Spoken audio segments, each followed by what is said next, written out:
Hello, good morning, everyone. It's great to see you again. It's been some time since the last meeting, so thanks for coming. This is our fourth meeting for the Water Conservation Plan Committee. Just to acknowledge that we have some people online.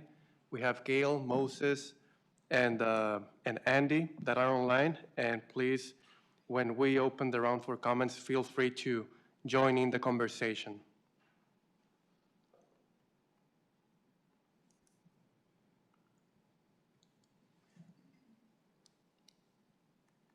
Give me just 1 second here.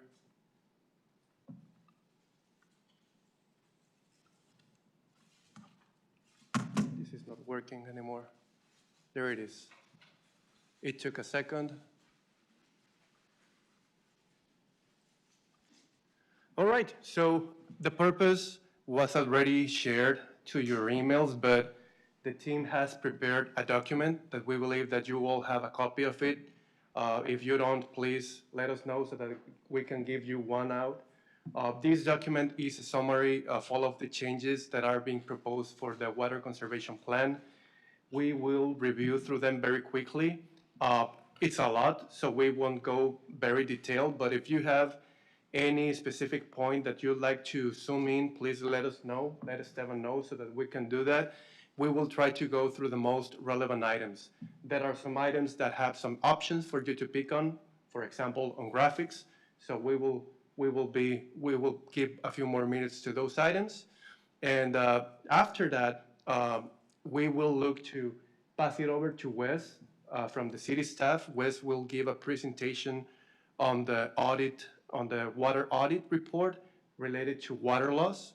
I know that in the last meeting, many of you were interested in getting more information about that, so Wes have prepared a presentation for all of you. And after that, we will want to discuss about next steps. What do we want what does this committee wants to do after we have reviewed the changes proposed?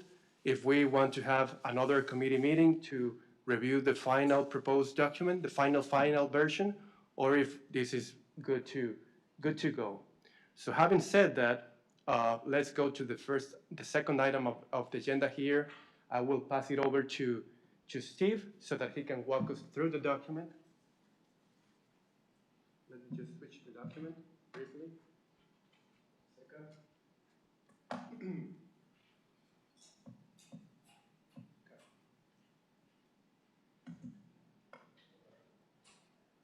Okay, thank you all very much. I think this has been a great conversation and a great committee to evaluate the water conservation plan.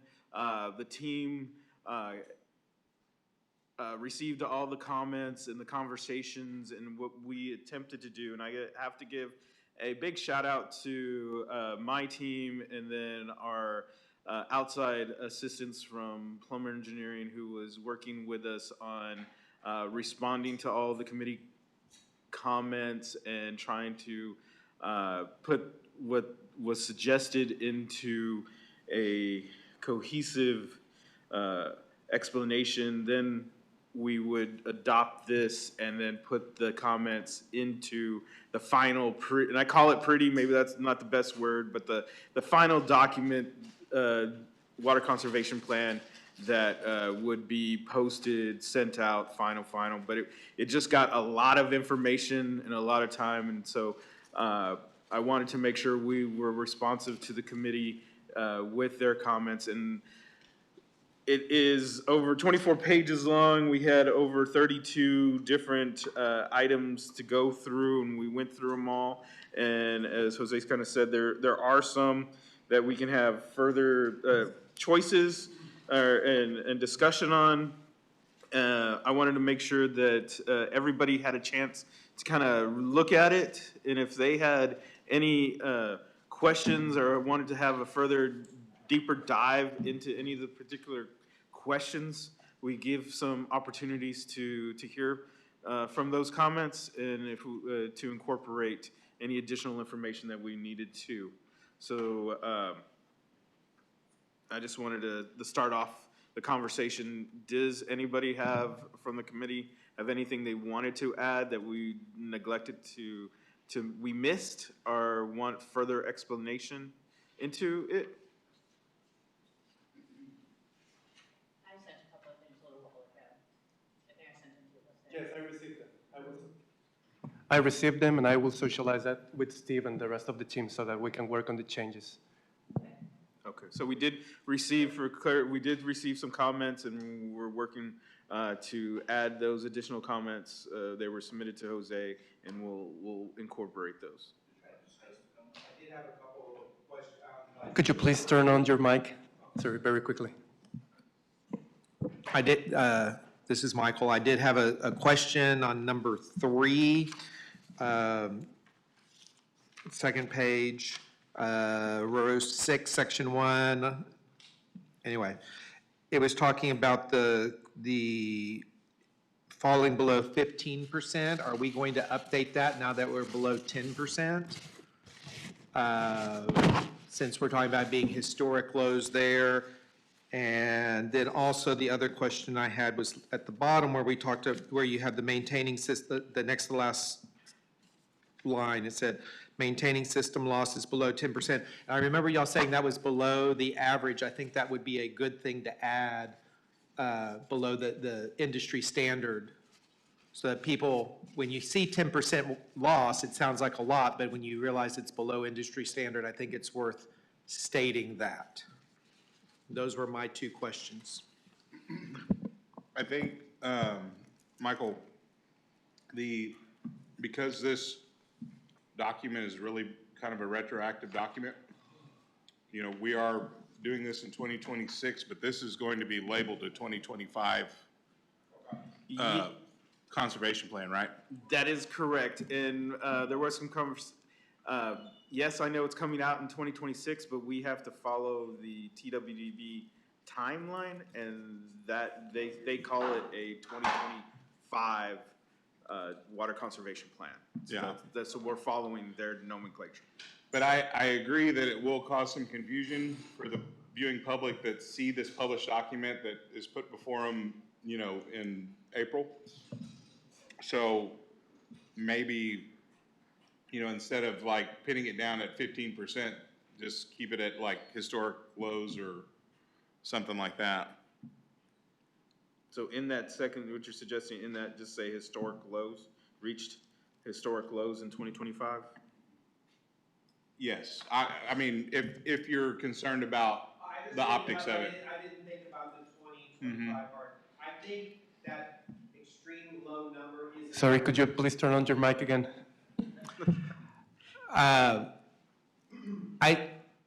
I had forgotten that this is a 2025 document. I think it needs to be, and it does say below 15%, and it could be explained, you know, if someone questions it, but I think. Dropping fast. But people, I think the percentage is important because it is such a low percentage. So I don't have a problem with 15%. Below, it says below 15%, so that's fine. Okay. And then you had made a comment talking about, and I'm sorry, I didn't catch it. You were talking about the 10%? The very bottom where it talked about maintaining a system loss below 10%, my thought was, can you put in just a statement or a clarification saying that that is below the state standard of water loss, so that people realize that y'all are doing a good job of minimizing water loss? Trying to give you some kudos there, you know. And Stephen, if I could, there's no real metric for the water loss to, like, we just want 10%. There's no goal, like 9% the following year, 8%, and ultimately get down to 5%. Can we not put some kind of an onus on the city to actively get that right?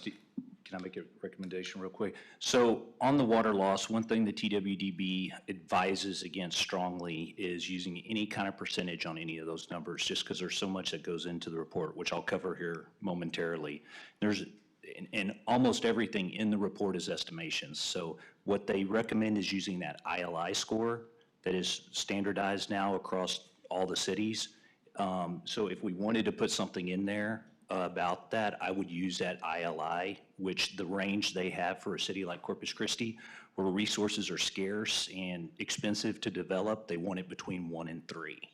So that might be a solution to what you're saying, is to keep that ILI below that 3 threshold that they recommend. Can we put something like that in, Stephen? Yes, so, below 3%, is that what you said? Or, I'm sorry, what number? An ILI score of less than 3. Less than 3 or less, yes, 3 or less. which is recommended by the Texas Water Development Board.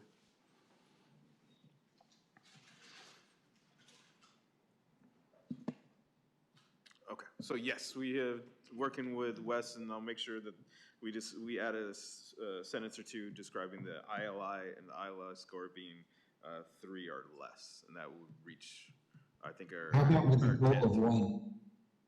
3 or less with a goal of 1, if that's what the lower standard could be. I don't know, what would that have of effect if we put an ILI of 1?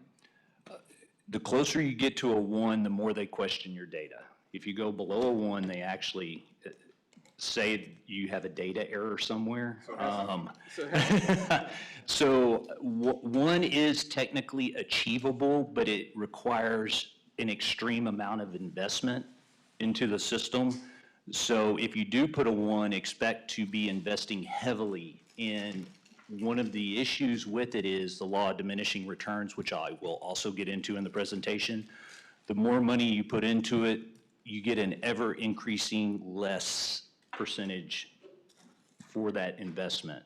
So No, clearly understood, but I mean, if you're about to spend $700+ million on 30 million gallons a day of desal, that's a lot of potential comparative dollars that can go if all we have to do is reduce the loss. I totally understand the law of diminishing returns and whatever else, and so I don't know, just food for thought.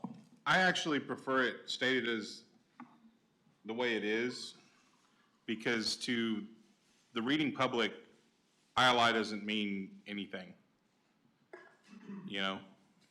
And Wes is gonna kind of explain that in his presentation. We are in a transition, kind of, about 2 to 3 years ago, and Wes will get more into that discussion in his presentation, but we do need to move the narrative out in the public to use the right nomenclature, the right metrics, and that's where they're going to this ILI now, rather than the water loss.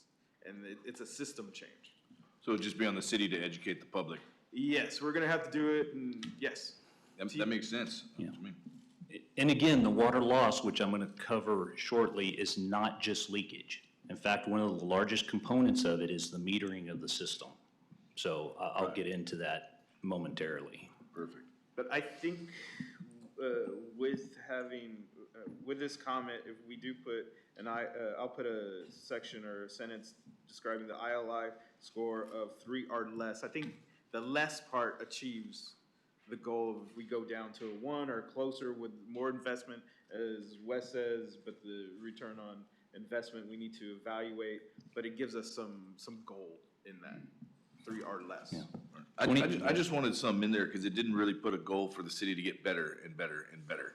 It kind of just, the verbiage allowed for like a status quo kind of thing. And I agree with John, and I mean, I think, you know, this should have the same sort of capital investment review that any other new water source would, to say if we spend X dollars, we get Y gallons return for that. So, I mean, maybe we just say an ILI of 3, but with city engineering making proposals for funding improvements that could, where it makes economic sense, reduce the ILI further. I mean, really, this is part of a capital investment discussion. And I think the mistake that the city makes is this doesn't get treated as a capital investment discussion in the same frame as new water sources, but it really kind of is. Agreed. Agreed. I'll attempt to add another sentence and say additional investment can reduce the ILI even further. So that we put a nod to, you need to invest in it, and you can reduce the amount, or the number. Is that okay for everyone? So I'll add that, and, Somebody land the plane. What's it gonna say?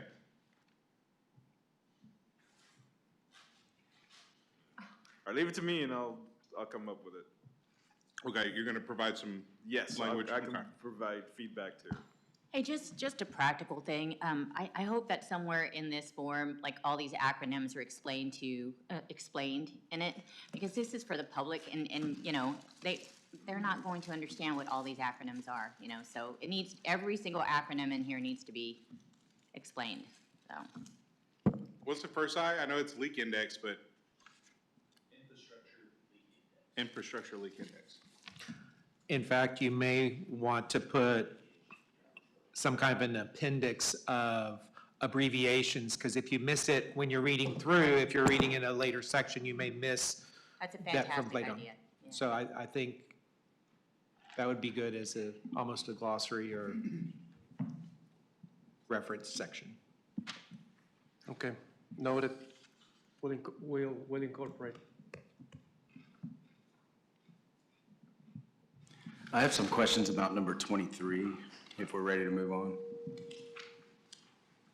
Before we go, we put on number 6, there's an option for the committee. We were talking about the graph of the wave, and there were some comments on, can we improve that? And so the team came up with 2 graphs for the committee to consider to substitute the wave graph. This is number 6.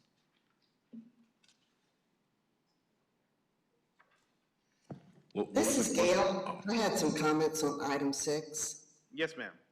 So I didn't know if we were going to go item by item.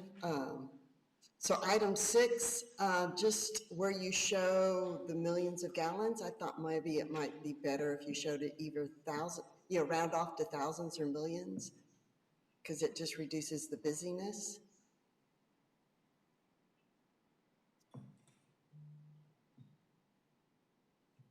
And I just have questions just out of ignorance on this. So I don't really understand the difference between Nueces River and Lake Corpus Christi. Are you saying that some people like Mathis, Beeville, and Alice are taking the water directly out of Lake Corpus Christi? That's why you differentiate between the two? Yes, Okay. because And Mathis, then, go ahead. yes, Mathis, Alice, Beeville take directly out of Lake Corpus Christi. Okay, and then Celanese and Flint Hills take out before it goes to Owen Stevens. And that's why those are broken out? They take out on the Nueces River next to Owen Stevens. Yes. Okay, got it. Just a random question, Esteban. Alice draws their water from Lake Flournoy or Lake, They take water Like from Finley. Finley, but they divert water out of Lake Corpus Christi into Lake Finley. but how does that diversion work? Is it a creek or is it a pipe? It's a pipe. Okay, And then Lake Finley sits on a creek also. got it. All right. I was just always curious about that. Thank you. So should we just start from like number 1 and just say, any questions? Number 2, any questions? Or we just want to jump in? So we kind of did that, and then we got to number 3, and then I had some comments on that. And then didn't have any comments until 6. Okay. And then there was gonna be another comment on 20. Somebody jumped to 21. Can you just update what's being shown on the screen so that we're seeing the same thing? We're still looking at number 1 on the WebEx. Thank you. Okay, so we went through 1, 2, 3. This is still 3. And 4. We're gonna add the table of contents, so we're gonna do that. 5 was this graph. So I had a question there. On your quick status bar, you're showing 100% surface water. Is that because it's 2025? 100% surface water, where am I seeing this? Yes, but I'm trying to look for the surface water. That's what I realized after. I had the same question because the question was talking about the western well fields and those were not operational in 2025. So that's why I think you didn't add it. That's the answer to the question, yes. So should we put 2025 date above the quick status bar?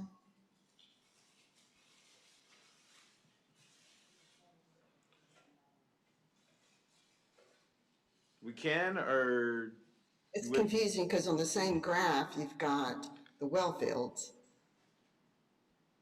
on the same graph, I got the well fields. Gail, those are the western reservoirs and the Yeah. eastern reservoirs. That's not referring to the well fields. I was a little confused on that as well. But, after I stared at it long enough, I went, oh, those are lakes. Got it.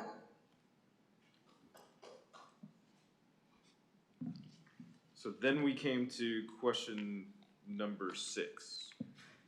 And we received some comments from Gail. What about the different graphs? Would you want to see it in a percent, or y'all are good with gallons, but we'll bring the number down to millions of gallons so it's smaller? I like gallons. Okay. Do you find this graphic better than the original one? Can you pull that up on the screen? Yes.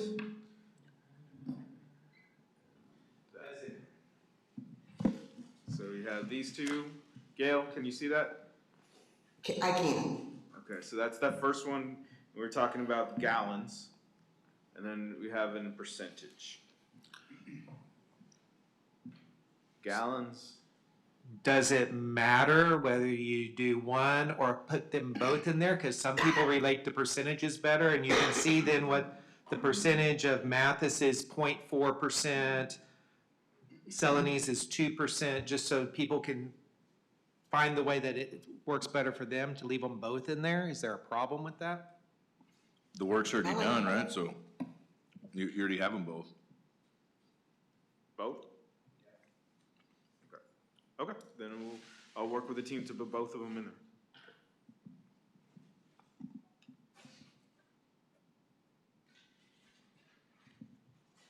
Okay, so then we came to 7. Did anybody have any questions or comments on what we proposed for number 7?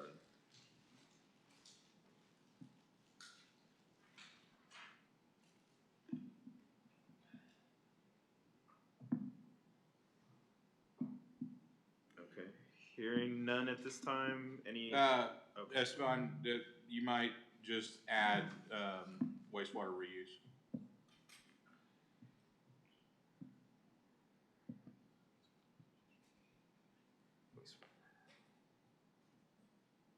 Is that suggestion for number 7?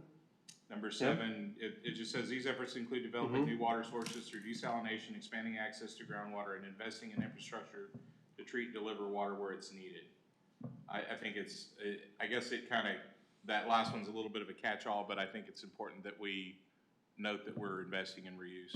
Okay, so I'll add reuse into that comments there. Yeah, just one more comma and couple more words. Okay. What would be nice if you had some kind of cost-benefit analysis for each of these types of water, like surface water is $5 per 1,000 gallons and less, and brackish water is $10, and desal is like $15 per 1,000 gallons? Different projects costs, it'd be difficult to put in there, and that it's ever changing. Remember, this document will sit and will be evaluated, redone in another 5 years. So there's difficulty adding that specificity, I think. Yeah, again, I think if you did that too, you'd have to put the reliability associated with like groundwater, because it's at this point not reliable, right? So if you started getting in the cost of other programs, you'd have to put the, you know, the sustainability of it, I guess.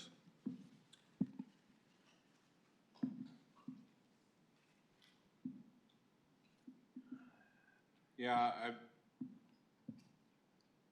I don't know that I mean, it's relevant to the ratepayers, but to conservation, because this is a conservation effort for all water. And I'm gonna have some pretty strong comments here in a minute, about my overall opinion of this entire document, but, in the meantime, I think, Gail, and though I agree with you that there is a vast, you know, array of different costs for various different water projects, but the ultimate goal is to, for me at least, is to try to conserve as much to avoid some of the more expensive options. So focusing on the conservation itself, I think is key. Does that make sense?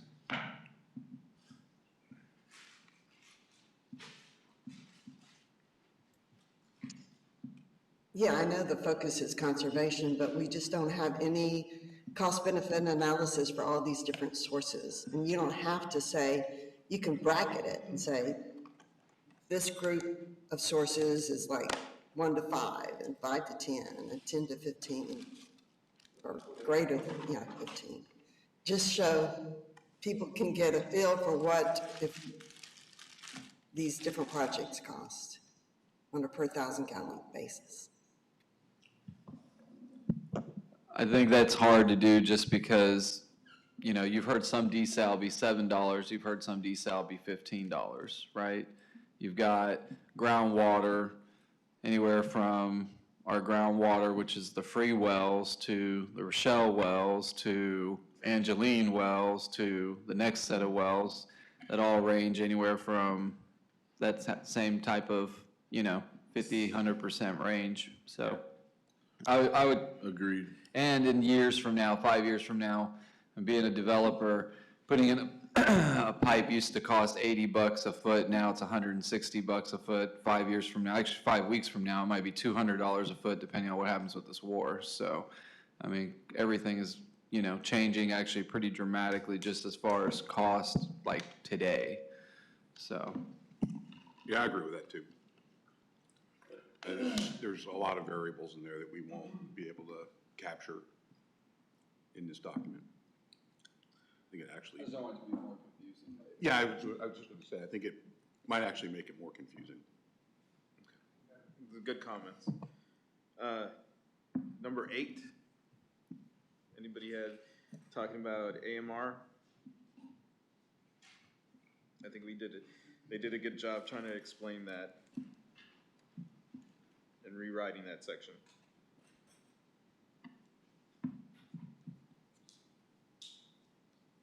Hearing none. Number 9.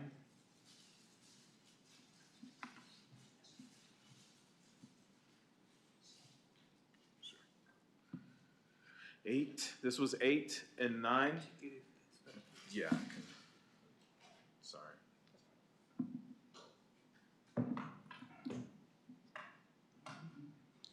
Yeah, so let me read this real quick.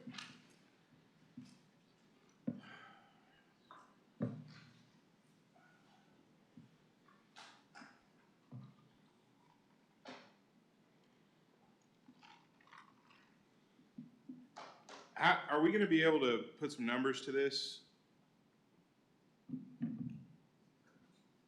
on 9? What I want to do, so the second meeting that we had that I was unable to attend, and it was before there was an option for web involvement, right? But I did watch it on YouTube after it occurred. And Bob had a comment about removing information on the table from the, selected high volume users, right? And I had an opinion at the time. Yeah, there was comments that you made about removing, because it listed in the 2020 plan that had, Flint Hills, Citgo, Lyondell, Valero, what their annual usage were in that year, and it had some information about San Patricio Municipal Water District and a couple of different cities, and it was all kind of outlined on what their usage was that year.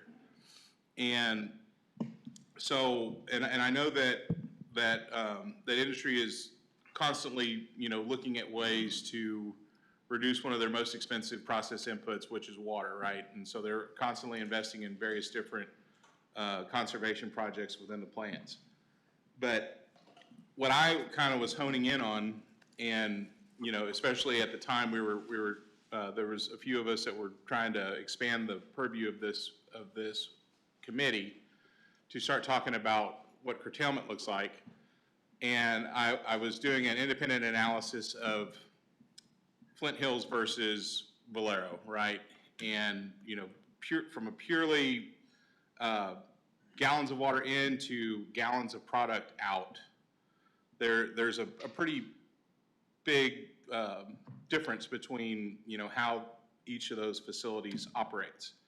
Flint Hills, based on the 2020 data, was about 0.29 gallons per gallon of product out. And Valero was, at or a little bit above 1 gallon, like a gallon to gallon type ratio. And that all depends on what you're making, whether you're making diesel or jet fuel or gasoline or everything else. But that's why I kind of suggested this section 9 was to kind of figure out, okay, currently we're using X amount of gallons to produce 1 gallon of gasoline, and the goal is to reduce that to whatever by whatever year, right? So is anybody gonna put some kind of numbers to this? Typically, we put in past water conservation plans and what our other conservations plan I've seen across the state, it's you do a 1% reduction annually. That's your goal. That's already in there, is it not? We have 1% That's previously. in there, but we're redoing the water conservation plan. That's where I would go to if you're asking where does the goal need to be put into the plan? At 1%, because it's been consistently used across the board. But if you're suggesting something different, something more, well, the way it was used, the way that table was used, where it showed the annual water use for those top users, was to use as kind of like a guide mark for, okay, these were the goals in 2020. Now it's 2025. Here's how we did. Right? Yeah, see, so, can I jump in? Yeah. All right, first of all, I don't remember exactly what I said back at that meeting you're referring to, but if it was anything, it was probably related to the point in time aspect of any of that data, even like we're talking about today, where you go, the lake level's 15%, and a month later we meet and it's 12%, a month later we meet and it's 8%, and you're like, update this chart. That's kind of a thing. Where you get a point in time at the beginning of the period, and then you're looking at the plan 5 years later, and you're looking at a quantity that's 5 years out of date. Now, I don't know of anybody that's really used it the way that you're kind of implying that it gets used. It's just it's a number that's reported. This is the quantity of our largest users in this year when we updated this plan, right? yes. So. And the other point I'll make, I guess, about all of this is that this section seems to relate directly to that ICI program, which is really a future program that needs to be developed. And it's going to take a lot of ICI. It's going to take a lot of work. The ICI program. ICI. ICI. Industrial, commercial, institutional. Okay. Is what that stands for. So there's a whole, I mean, the plan, glumps them all together, industrial, commercial, institutional. And there's a plan or a program that's envisioned under this plan that will be developed. And I think at one of the other previous meetings, it's like, there are a lot of, there's a lot there's a lot of, I guess, uncertainty, or you can't really, this, as it relates to this metric directly, you can't take the quantity of water in and sort of what's available in terms of the capacity of, say, a refinery, because the only thing that's published is the, like the atmospheric distillation refinery capacity, right? And so you've got to get into the specific facility, which is how they do it now through through a technical consultant that they work with to look at, you know, what options are available to them to improve efficiency in general, or to, you know, switch to other water supplies, et cetera. So, you know, if you just look at public water system water in and divide it by the capacity of the plant, you get a rough figure, but it's not the figure, because there's a lot going on in each of those refineries in particular, like you pointed out, what they're processing, how integrated they are, and all those kinds of things.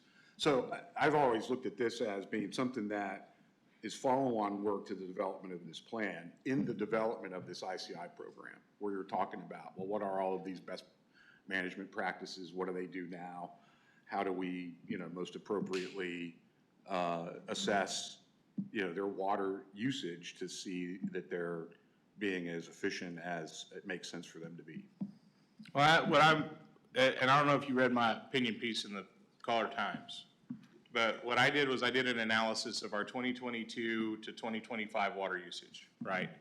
And which is, you know, pretty representative of what we've experienced as far as use in, you know, since the time of stage 1 or 2 water restrictions. And in that time period, the citizens of, or the residential class has reduced use by 1 billion gallons a year. Commercial has been reduced by 560 million gallons a year, and industry is flat, right? The deviation between 2021 and 2022 is a negligible uptick of 43 million gallons, which equates to 10 hours of what we deliver in the city of Corpus Christi. So it's very predictable, right? I just want to make sure that we're properly, and I'm not saying that, you know, all of these optimization and modernization and conservation projects that have been implemented have not occurred, but it would appear that more product was produced, you know, and the water usage stayed relatively flat. So figuring out a way to properly communicate that, and I didn't want to, you know, sensationalize it by just using it as a point in time, like you said, figure of water, but if we could produce and figure out a way to track goals for our industrial partners to say, hey, it typically takes 1 gallon of water to produce 1 gallon of gasoline. We'd love to see if you could maybe do that by, you know, 0.75 gallons of water to 1 gallon of gasoline or something by X year, and set that as a goal for conservation, because ultimately we can talk to ourselves till we're blue in the face about everything that's in these, you know, sheets of recommendations for, which is largely landscape, athletic fields, golf courses, and everything else. But if we're going to make anything meaningful happen, it's going to have to happen from the top down. What would be for me, what would be the end goal? Like, you put a target on, who would police them on that target? Or who would just say something happened where they missed the goal? Or there's nothing in this document that's an enforceable thing. Right. It's just a goal as a community. You know, if we're all going to be in this together, it's a goal to be able to share with all classes. Well, right? how could we set their goal? Like, how would we know how much water it takes for them to make their product? And how would we, as a committee? Can I just? It's published. Isn't this kind of the same as Gail's question? It's like too fluid, it's too specific, because it would depend on each company. And their process, and what they are producing. So, you know, if we can't do it for her question, how can we do it for this one? I don't, you know, it just seems too specific and too fluid. But It's because it's the reason why I had some objections to what Gail was talking about was, right now we're just trying, we're trying to, our committee is conservation of water. not necessarily conservation of dollars, even though that's a goal for everybody, including from industry to, to the citizens, right? This sets an achievable goal, right? Because obviously Flint Hills has made huge investments and reduced their, the amount of water that it takes to produce similar amounts of product. So, and I did some research on the various different products and what the average water consumption is to produce that, because there's other things that could happen.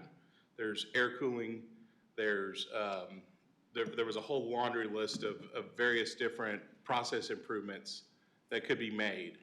And all of those things come at a cost. But again, we're not really focusing on cost. All we're trying to do is set goals to reduce the amount through conservation that we use on a daily basis. I would leave it as is myself. Okay, well, Yeah, I see it as part of the broader ICI program that the plan commits itself to develop, which we're okay with developing. And I didn't get a chance to read your op-ed piece, but I'll look it up. I have a derivative question, which is, are the utilization numbers by customer a matter of public record? Like, by you're talking customer about class per- or by individual customer? Either way. Like, so Andy, as, the quantity of water used to produce a quantity of product, those numbers? No. Just, is it public information? Oh, just the amount? Somebody could go look up and say for the last 6 months, how much water from the city has Flint Hills used, as an example? Not related to quality of product or anything else, just the raw number. Just the raw number that they use. Water they got from the city. Is that public information? Individually, no. We do publish our LVU, we put that on our website, or the information. As a class, right? Class. So That's you the large yeah, volume. large class. volume But users as are. an individual customer, Yeah. no, we don't publish that on our website. And we do have a goal set already for them at 1% annually, is that correct? So there already is a reduction goal in place. I want to know how we're doing. I mean, we can all have goals, right? So Andy. Michael, that's why my question is a derivative of yours. I don't think you could ever link it back to what got produced or how much got produced. Yeah, you But can. I do think that, what got sold to each individual customer is a metric that is measurable, that is, undebatable, and whether that should or shouldn't be in the public domain, I think is a question. I'll share with you my numbers, Andy, and I can email them to you, but what I did was I took the information that was in the 2020 plan, right? I can't remember how many sheets in, but in the 2020 plan, it had a table that showed the annual usage of the top five or seven. Customers, yeah. Right, top 5 customers. And all of those companies are very proud of, how much product they produced. And so that information was very easy for me to find for the same time period. And so I was able to take the number of gallons of product produced and divide it by the number of gallons of water used. And No, that's I get it, right. but all I'm saying is if you don't have numbers today for what they've used recently, or you don't have ongoing access to those numbers. We can get it. then But they just said that you can't get what the individual usage is. You can't go on online. sites. You can't go online and just, click something and say, hey, this customer, type in like the appraisal district or something like that. You can't go get that information. And that's what I thought he was asking. But we can publish that data in this document. We will publish a water use survey, and it has, it's one of the appendices that goes with the plan, that's what you saw in the 2020 plan, and that has the top 10 used, but it's a snapshot for that time period.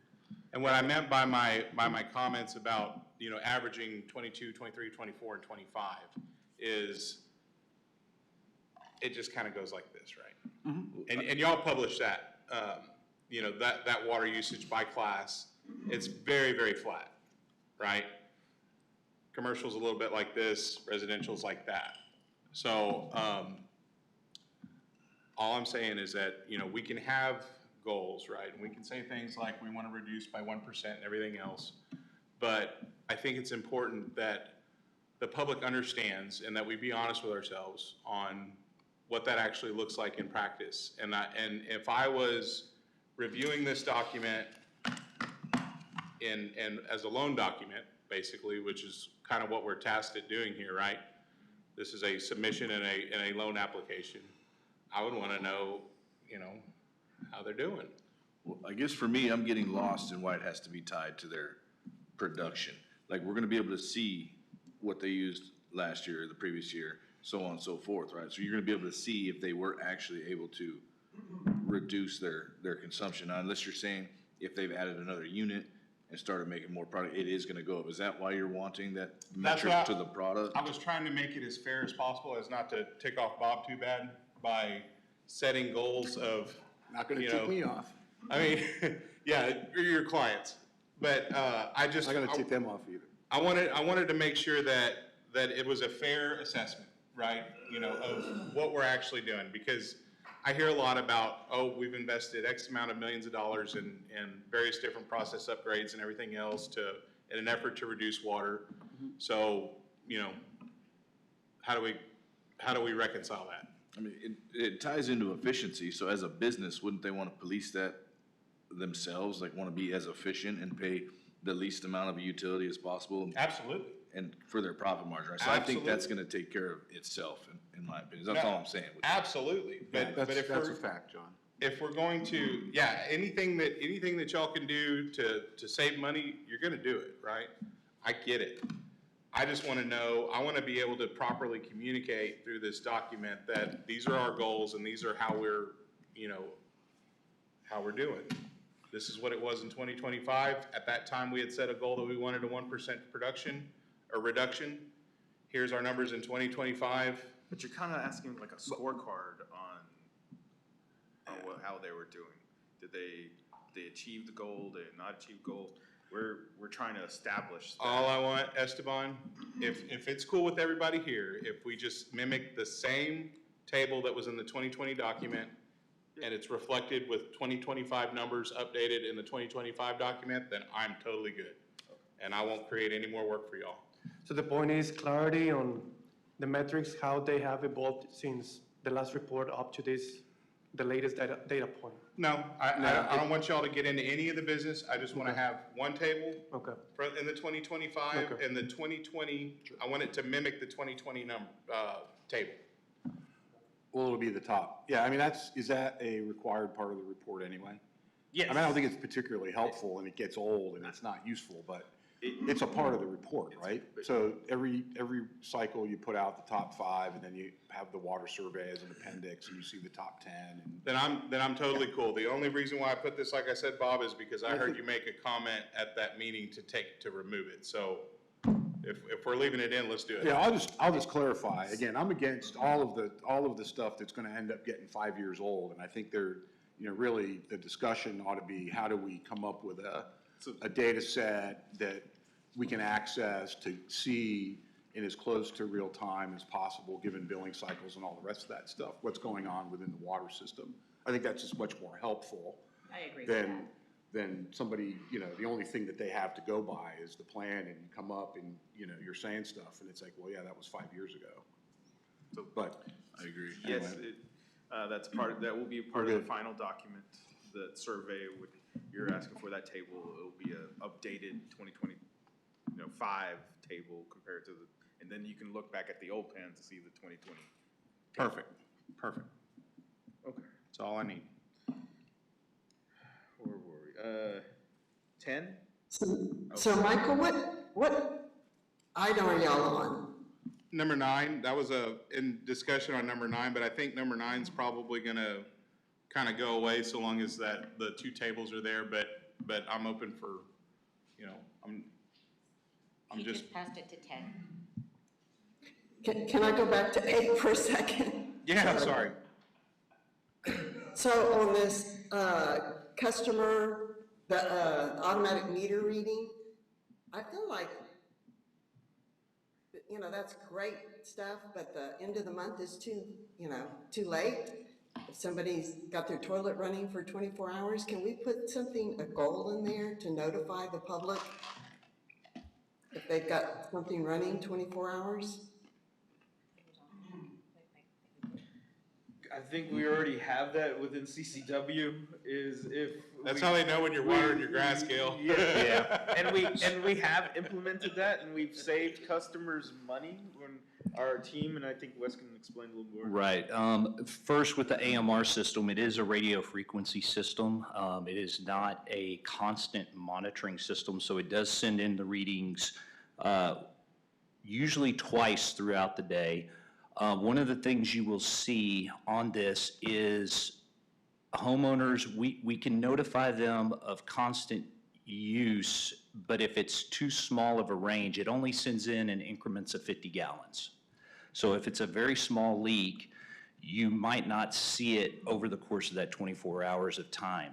Also, there are times in some households where you can see constant consumption, even businesses, apartments, throughout the day. And what you end up doing is having a lot of customers you contact that are really using that water. It's, especially if they have, I'll give you pools or water softeners, things in their homes that'll backwash systems. You can't, fountains, which you're not supposed to have right now going, but those type of things that are on autofill or that have a constant use can make that system not as reliable. Now, what we do, to Esteban's point, and I say we, it's UBO, they monitor the system, and if they see you go over a certain amount of water, they do call you. Normally, you're right, it's usually at the end of the month. The new AMI systems are better about having outward-facing customer portals that you can set your own thresholds for, which we have a CIP project for 2027 to start design, to look at our metering system and our AMI system and updating it. It'll be fairly expensive, but when we do that, we are going to look at more tools that would allow to do exactly what you're asking for. To be able to monitor and be able to do that more quickly, I would say. It might, if that helps answer your question. Perfect, thank you. Yes, ma'am.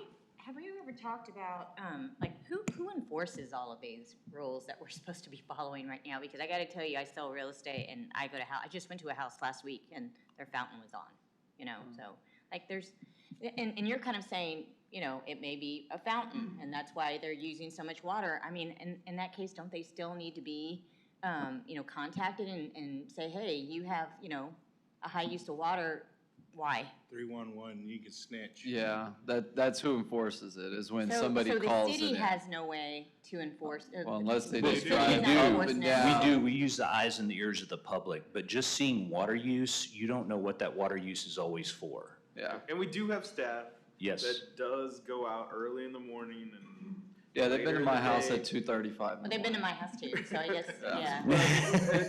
And we do have our ears out there, 311, if any customer. Facebook websites, that's why they get on Facebook and, you know, Yeah. see when And when the Parks Department Yeah, is because, watering. I mean, pools is another thing. I mean, I can't tell you how many pools are not covered. That's, we don't go into people's backyards. Of course We're not, not yeah. gonna go Okay, over I people's just- fences. and- I do have one question, not to interrupt, if you're done. So I had, this issue just came up and we talked about this and it goes to like the smart meter reads, because I brought up the whole toilet in Port A, that they actually called me and said, hey, we know you have a leak that's going on. And it was like, oh, my toilet handle broke and we don't go out there, and the thing was running 24/7, right? But on another note, so we talked about when your team goes out, and as a builder, I dealt with this so much, is they'll come out to a water meter and they'll see a puddle of water in the meter, right? And there's a leak at the meter, and 99% of the time it is not on the city side, right? There's two sides of it. And you will just leave, say goodbye? No. Well, no, what they just did, so what do you do? Tell me what y'all do. We normally shut the meter off. So that's what y'all did, so, Yes.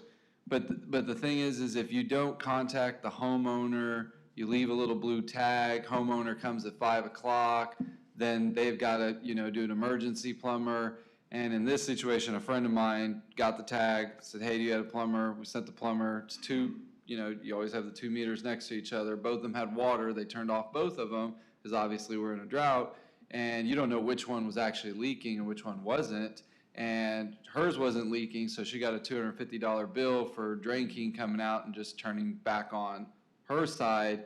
It was the neighbor's side that was leaking. So what do they do in that situation? I mean, that's not really fair to the homeowner to like deal with the $250, and it's gonna be an after hours charge because they're not gonna get home till 5, whereas if you had maybe called them, they could have met you, they could have had somebody in, well, technically they didn't have anybody in the house, but it goes back to like public safety. I mean, you just turned off somebody's water without them being like technically notified, and they've got to go through hoops, and they could be, trying to do something that's medically needed, right? I mean, I don't think that's right. I think the city should take it upon themselves and get out of this practice of we can't touch the other side of the meter. If you're already there and they're certified and they're basically a plumber, it's gonna cost you an extra 30 minutes and a $5 joint rather than turning this off, waiting for that person to then get a game plan to fix their meter, because they could just easily just go back and turn it back on if they wanted to. I mean, it's just, you take a wrench inside the meter can and it turns right back on. But somebody charged them $250 to do it. So, sorry for interrupting, just before you give out an answer, we have 1 more hour. I believe that we have some time allocated to talk about more about leaks and water loss we can do. Okay. Just, maybe we can do that as quickly, and then afterwards, we are in item number 9 out of 32. So, just, All right, shot clock guy, all right. just two options for all of you. I'll bother you later about it. We can pick and select the items you would like to have more detail, or we can go one by one. But I feel like for the time that we have right now, we would like to go into the more. I think that's a great, public way. because I know we have a lot of 32 different items, but we have a lot of good information. We want to hear from Wes about ILI and leakage, so. I too want to hear from Wes. That's why he's here, right? That's right, That was exactly. the whole, yeah. So with that, I know we're on 9 and going to 10. Was there any and this document was passed out to the committee. Was there any specific ones we want to hit on in this short time before going to Wes? I don't know if that's fair to the document either. Can we stop it You can. at 9, hear Wes, and then come back for another meeting and wrap it up? If that's the will of the committee. What's the rules on 12 where we're actually going into the future and talking about 2026 numbers? The rules on. Well, I mean, I reminded Mr. Womack that this was a 2025 report, and when we were talking about the combined lake levels. But items 12, updating the graphics and stuff, showing, yeah, we were in stage 3 in 2025, but there's a graphic that says combined storage levels of Choke Canyon and Corpus Christi. And that's kind of one of the, every time we're going to put in a document that has specifics to lake levels, those lake levels are going to change. So the it's Well, it's going just to got a change. date on there of 2026. I mean, do we need to avoid that for a 25 document, or is that cool? No, but it's, again, it goes back to what we're calling, the document's going to be called 2025 because TWDB, we're working off of their schedule of the plan, but we're building it in the 2026 timeframe, so it is okay to have some clarification or some examples of the lake levels in 2026. I know it's confusing. I know I try to call it a 2026 plan, but TWDB says they wanted us to work off of their timeline, their schedule. Because remember also, while we're working on this thing so diligently, because the plan was already late to be updated. I just remember in Miss Winkler's history class, whenever I turned in a late piece of homework and I put today's date on it, they got mad at me, so that's the only reason why I'm asking the question. And I'm talking to the teacher, so I'm getting information from the teacher It telling does me seem a little what to do. inconsistent, but, you know, okay. So, If there's a justification, so. yes. So for time purposes, is there any specifics that you want to cover now? If not, yes, we can put a hold on this. I don't want to speak for the entire committee either. What do you- I do have questions about number 23. Okay. And I think they'll be pretty quick. I have some questions as well. Okay, so we got two questions. We'll start with Jesse, Yeah. 23. So, the new charts under 23, these are great. But I had a question. So can we include 2025 in both of those charts? Or the table and both of the charts? Okay, so they asked us to include the 2025 data. I will check into Yeah. that and see if we can include Do it. do Yes. we, you know, and I don't know if you have this with you, but do we know what residential gallons per capita per day was in 2025? That's a good point. Stephen and Mike have two totally different numbers on that. So I'd like, at one point, we were gonna hash that out, and we didn't. The gallons per capita that we were seeing was around the 63, 62. 62, 63 for 2025? And what do you have, like 230 or something like that? It all depends on what the, I always forget which one's the numerator and which one's the denominator. But, so I've seen it stated several different ways on our MSA population, right? I've seen it stated as 450,000, I've seen it stated as 500,000, and most recently I've seen it stated in this document as over 500,000. I mean, how do y'all figure out what that number of citizens is? We use the USGS, the census, census data. So, Yeah, because their service area is bigger than. But that's the not gonna MSA. triple it if you're off a little bit. Like, somebody's math is, well, no, so you add these numbers together, right? So they're saying that right now, so in 2020, we were at 191, then 213, then 217, then 235, then 209. I don't know, that just seems like there's a whole lot of swing there. And there is going to be swing in that number because, as y'all have been pointing out, Corpus is different than most. We have a large volume use that uses quite a bit of the water. So the GCD, the GPCD is going to be higher. Well, so You're gonna find that, and then GCGB came online when? 2015. Wasn't it 21? Yeah, it was 18? 20, they started taking in 2021, and they didn't reach full production, I don't think, until like 2023. Yeah, because they started slow and then they jumped real high for Are they in? a while. So so they take water from Owen Stevens, And but it would be in the moves wholesale through groups. Sandpack County.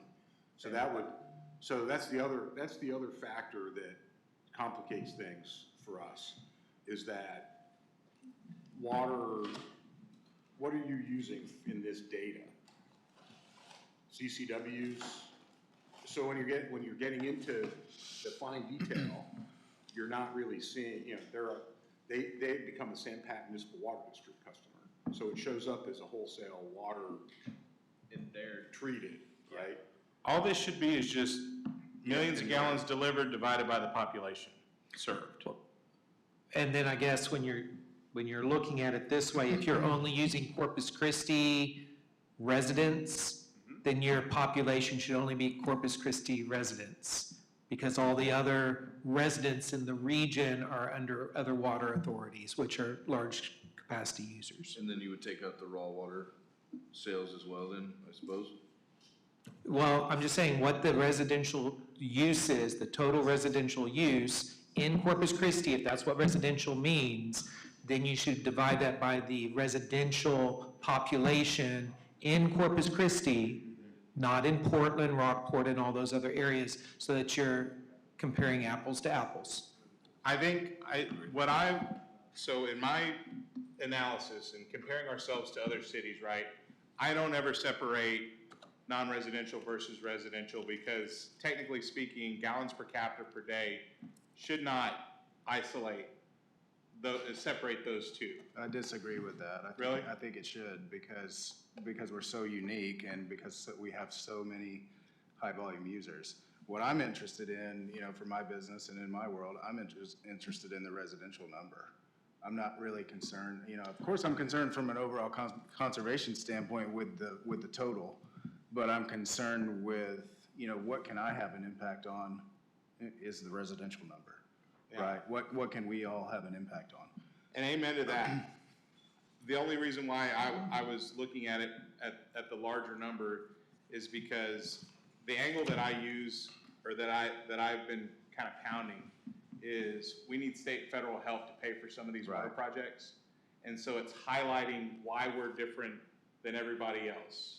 Well, I guess we were seeing it the same way then. Yeah. I think that's why we need to make that distinction and illustrate that, which I think these charts do a good job of. But one thing I am confused of that I do want to ask you a question on, Esteban, is in the 2020 conservation plan, there was the goal of reducing to 209 GPCD. Here it's saying that our GPCD in 2020 was 191.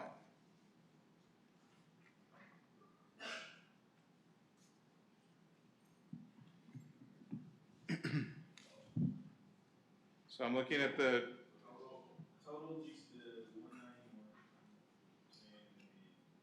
in the 2020 plan, the goal was by 2025 to reduce to 209, which. So we further down.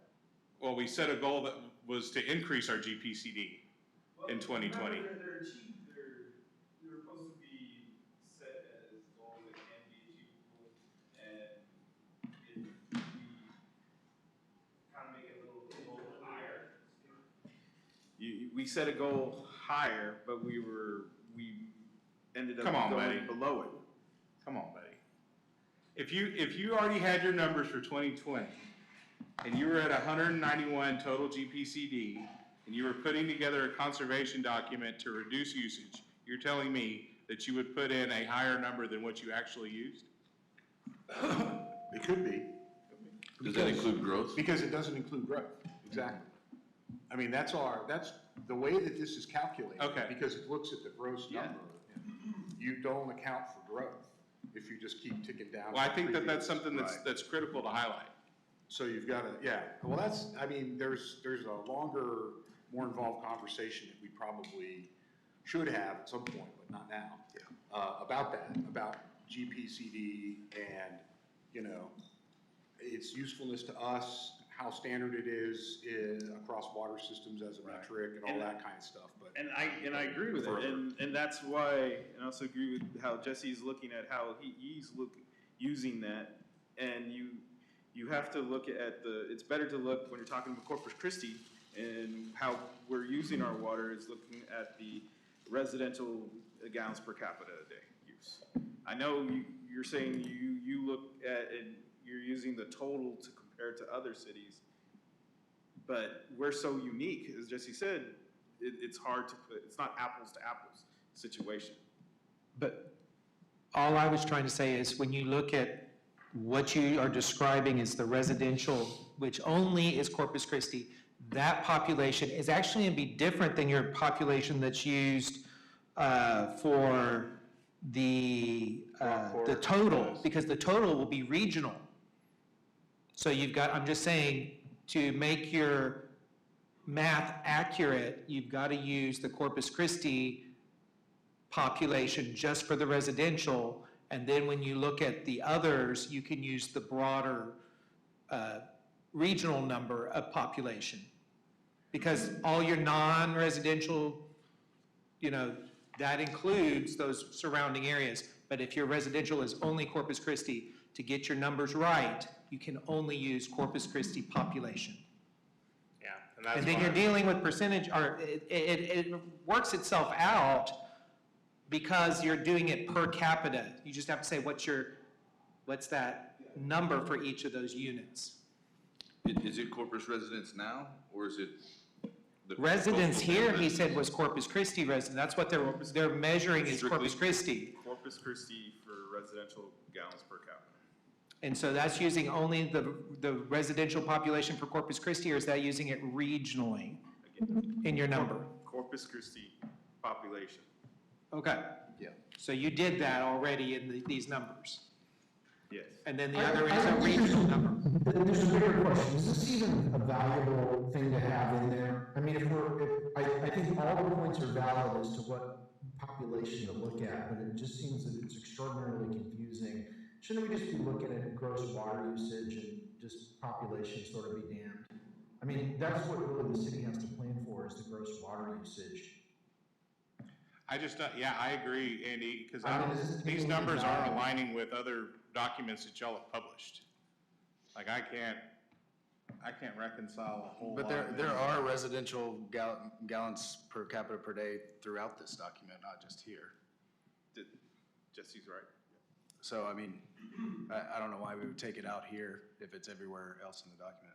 But there was not, in 2023, there was not a 3.8% increase in residential GPCD. Unless there was a mass exodus in 2023 that caused those numbers to go off, but 2023, we had a significant reduction in residential use. I would vote to strike these graphs and to minimize the use of gallons per capita throughout this thing, and then just call it a day.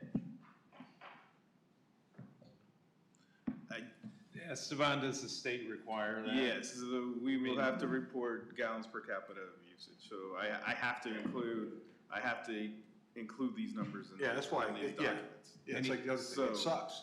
It sucks. It doesn't really help us, but it's a standard metric Yes. that applies, that's I required, can't remove the graphs. like the. I have to talk about gallons per capita per residential consumption. I have to talk about total.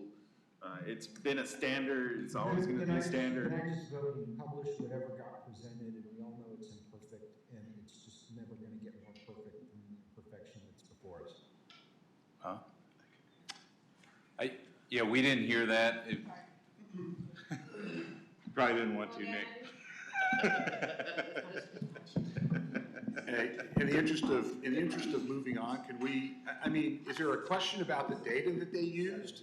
Because it sounds like Michael's like there was a reduction in 23. that he doesn't That's what I'm agree with, looking he doesn't- for in some other published data. But I mean, that I have confidence that you guys pulled your numbers, but that's not uncommon that you'll pull a set of numbers and it may be a little bit And different. we use what we had, the team, I'll get with Plummer again, Yeah. go through and vet the numbers and check it again. Yeah. But we provided all of our past information that Check, we rechecked, published. checked and we'll- again. And we'll recheck.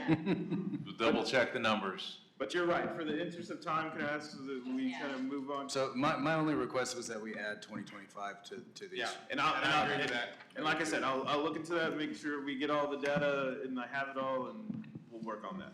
Steve, real quick, what would you have to look into? Like, do you have the data? I would hope at this point. I hope, and I just want to, I'm trying to give myself a little buffer as always, because I promise, I don't want to overpromise and underperform, so yes, I will look at it and see if we can include.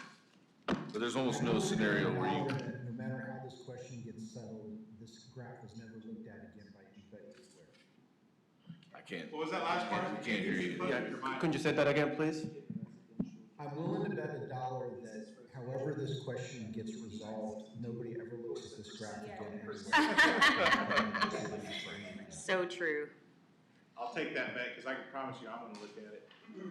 Yeah, me too. So I think we had a good discussions. I will go back and make the changes that we have and bring more clarity to the situation. But at this time, I think we can move on to the next presentation.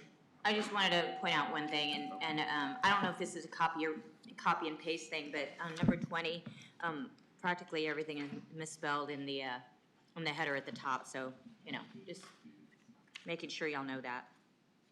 Shadoo. Shadoo. My favorite word.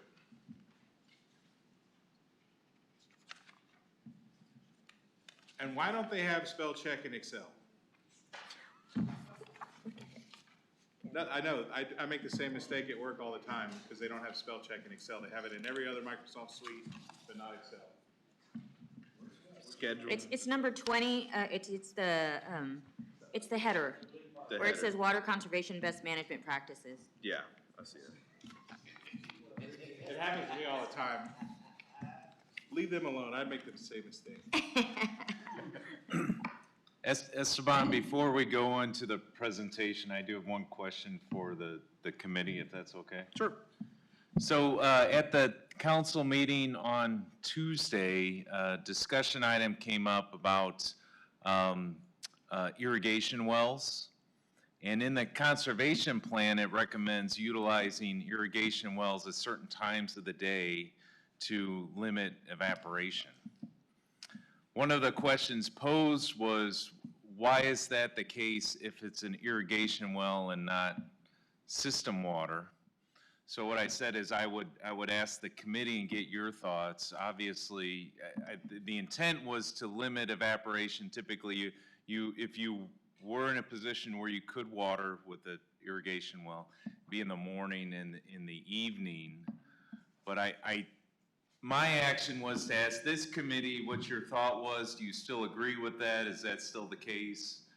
But is that I mean, is that an ordinance question, or is that a conservation question? It's in the conservation plan. Okay. So it's not, no one's getting cited, you're not, but it's a recommendation in the plan because all water is valuable, no matter where it comes from. Yeah. And that's what I was gonna say, regardless of what water you're using, it's better for plant health. Yeah, make it universal. Yeah, it's better for conservation, better for plants, better for everything to reduce evaporation and I agree. get the water where it needs to go. And that's the purpose of doing it in the morning and in the evening. So if you do it in the middle of the day, you're losing water regardless of what your source is. And yes, it is part of the ordinance right now in the water conservation.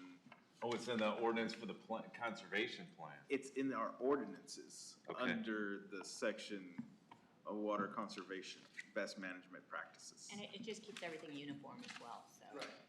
The other thing is that that uniformity actually helps people, because someone will go, well, so-and-so was doing this, and they don't always realize it's a well. You need to get people to think water conservation even when we're not in drought restrictions, and that starts with things like just watering with a well versus watering when you're allowed to with city water. So it's teaching everyone to do it the same way all the time. So I don't have a problem with it. Can anyone anywhere in the city install an irrigation well? Yeah, yes, but you need to, if for your house, I'll take the simple case, residential consumption, then it's a exempt purpose of use. You have to register your well. It does two things: make sure the district is aware of the well, and it's a simple one-page application. You give us information of your well, and it also gives us opportunity to give you a sign so that when the enforcement team goes out there and sees the irrigation, we know it's not a part of the water distribution system. And so we have knowledge there, and your neighbors also have knowledge it's a well. And so it comes down on those complaints and stuff like that. Then also, we receive that information and then pass it on to our backflow team. And that team will then maybe make contact to make sure that you have the proper backflow equipment on that. But that's only if you're tying it into your house, which is then tied into the city system. We need to make sure So that if you you're just not. had a straight up irrigation well, anybody can go put in one of those in your backyard. But you still have to be, it has to be confirmed that it's not tied in, right? And the ordinance was updated just last year. So if you have a well at your house, there's a required inspection every 3 years, and it confirms that it's not tied in, that there is a separation. And then if there is connection, you're gonna need a backflow device. to ensure that that water doesn't get into the city system. And that's fine, because that basically replaces the city's requirement to inspect the backflow preventer anyway on an irrigation system. Never mind. I think Carry they on. updated. I have to go to the restroom, but I want to learn about what a water audit is. Be right back. Okay, so thank you for the input. That was an action item I had from the council meeting, and I wanted to get all of your advice on that so I could go back. So thank you for that. So I had one quick question before we move on. I emailed my comments to Jose and to Steven, but I think one of them merits discussion. It's item 16, if we could go to that.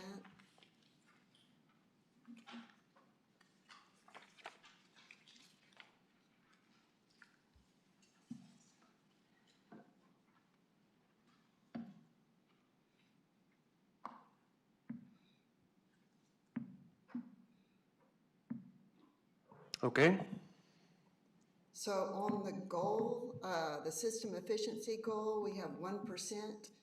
And I know this is for conservation. Could we increase that goal, like when we get to stage 3 or emergency, to 2 to 3%?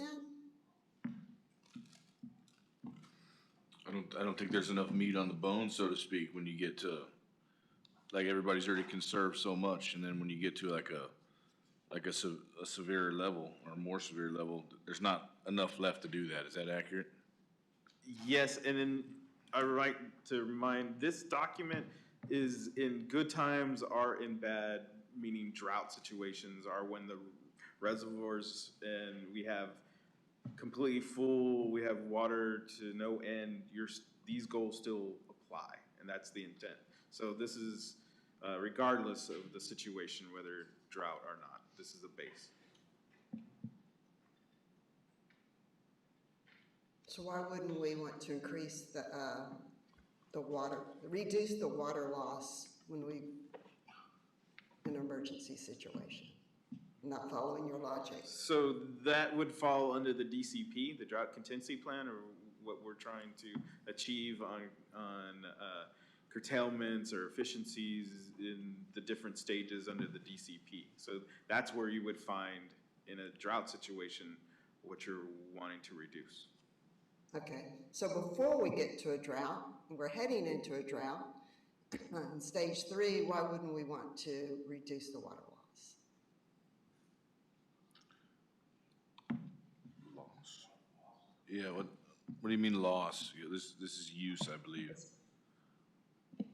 I think she's talking about the system efficiency. Why wouldn't we want to make that more than 1% at any time? Why not make it 2% instead of 1% so that it's showing more effort for conservation, whether we've got a lot of water or we're in a major drought? I think that's where it's coming from. Am I correct, Gail?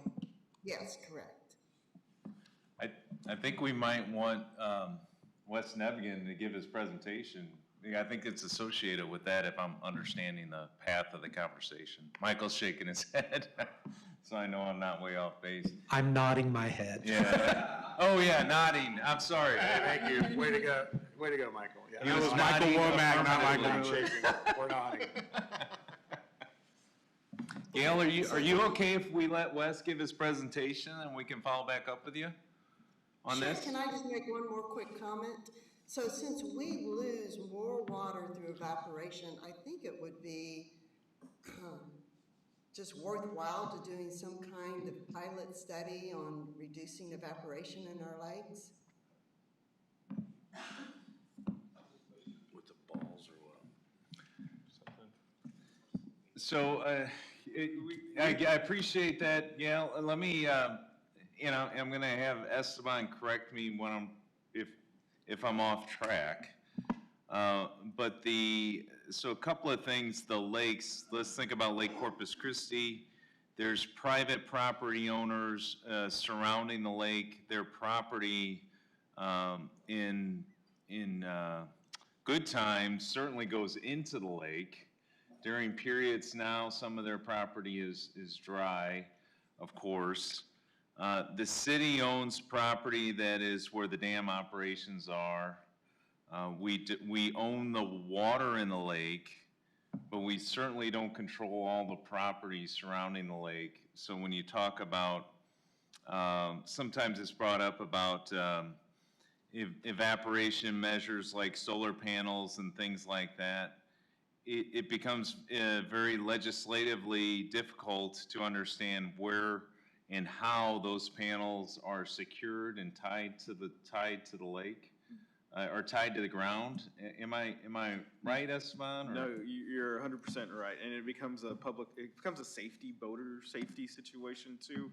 And one of I would invite everybody to go to Lake Corpus Christi or Choke Canyon and get a feel for the size of the lake that we're talking about. You can see it now, but look at it now and then look at it when it does fill back up, you'll see and you get a better feel. And so we have evaluated these kind of questions in the past, and we ran into the situation of, one, do we have access? Do we have ownership? If we put anything out there? Two, you also have to deal with parks and wildlife and the recreational aspects of the lake, and all these factors kind of prohibit us from looking into like putting solar panels or other places, other smaller lakes that they've done, really ponds in California or in Europe. They're a lot smaller. We're talking square miles when we're dealing with Lake Corpus Christi and Choke Canyon. So the difficulty factor is extreme. It doesn't work. Yeah, and Lake Mathis is also a very wide, shallowish lake, right? So you have a lot of surface area. And I would imagine controlling evaporation would be a lot easier in the section of the river from Wesley Seal Dam to the saltwater barrier. Which we don't even own, and because that is the Nueces River, that is state property. Right. We own, like Nick said, we have the ownership of the molecules of water that we have released down. We start interrupting people's private properties, and that becomes a different. We can tell them, hey, grow some trees on the banks and shade our river. And then also, I think probably your pumping operations is reducing the temperature of that section of the river, which I would imagine would probably help with evaporation as well. No? Is the water cold coming out of the ground, or is it hot? It's cool. Yeah. I'm assuming anything you do for evaporation would greatly hinder recreation, would it not? On the And lake, that yeah. affects Yeah. property value, and you That's- really have to be careful with that, yeah, So those Because are. when it's full of water, it's recreational lake, for sure. absolutely, yeah. So those are kind of the difficulties when getting those kind of questions, and my team looking into, those are the kind of things that we've found. Yeah, because they have already taken a hit because of the lack of water, so, I think what Gail is specifically talking about, there are solar solutions, and obviously we wouldn't be covering the entire lake, right? no. And there are floating solar solutions that are out there. I've heard some folks, throw out some numbers where it's either a break even or even possibility of making any money. I'd really have to see some numbers on that before I fully committed to something like that. But, cause I get a lot of salesmen wanting to put them on my roof and I chase them off the front porch. But at the end of the day, there are things that could be done that would not impact everybody. And it just, comes down to a dollars and cents thing and seeing if it's, worthy of looking into more. Another side note, and just Jeff Edmonds, our Director of Engineering, told me this. So when Wesley Seal Dam was constructed, the initial gates were designed a little bit different. And apparently the wind and the waves became so great that they essentially damaged all of the gates, and they all had to be redone because just of the weather conditions. I've always kept that in the back of my mind. I sort of see a solar panel flying through the air kind of thing, but I don't know the details, but Jeff told me he's a pretty good historian with the city, so. Solar surfboards, come on, man. Yeah. Think outside the box. Do y'all do anything for evaporation at y'all's facilities and like y'all's tanks? Is there anything to control evaporation where you can control it on y'all's property? So the elevated storage tanks, the water towers are covered, the clear wells are, they're covered, so the ground storage tanks are. But y'all have like covered. pools at your facility, We- right? Like we- open bays, so to speak? Yeah, so we have like a pre-sedimentation basin at Owen Stevens. The water moves through there pretty quickly. So it doesn't really get a chance to? Yeah, I mean, it's not sitting there for days, and I don't know how often it turns over, but that's just in there long enough for any solids to settle, the sedimentation. Okay. So thank you, ma'am, for your question. I think it was a time, if y'all are willing, we can give to Wes to move on to his presentation. If the committee's willing, can we extend the meeting a little bit to actually get the full depth of his presentation?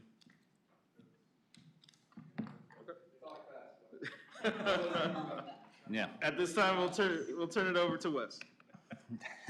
All right, good afternoon, Wesley Nebgen, Director of Water Systems Infrastructure.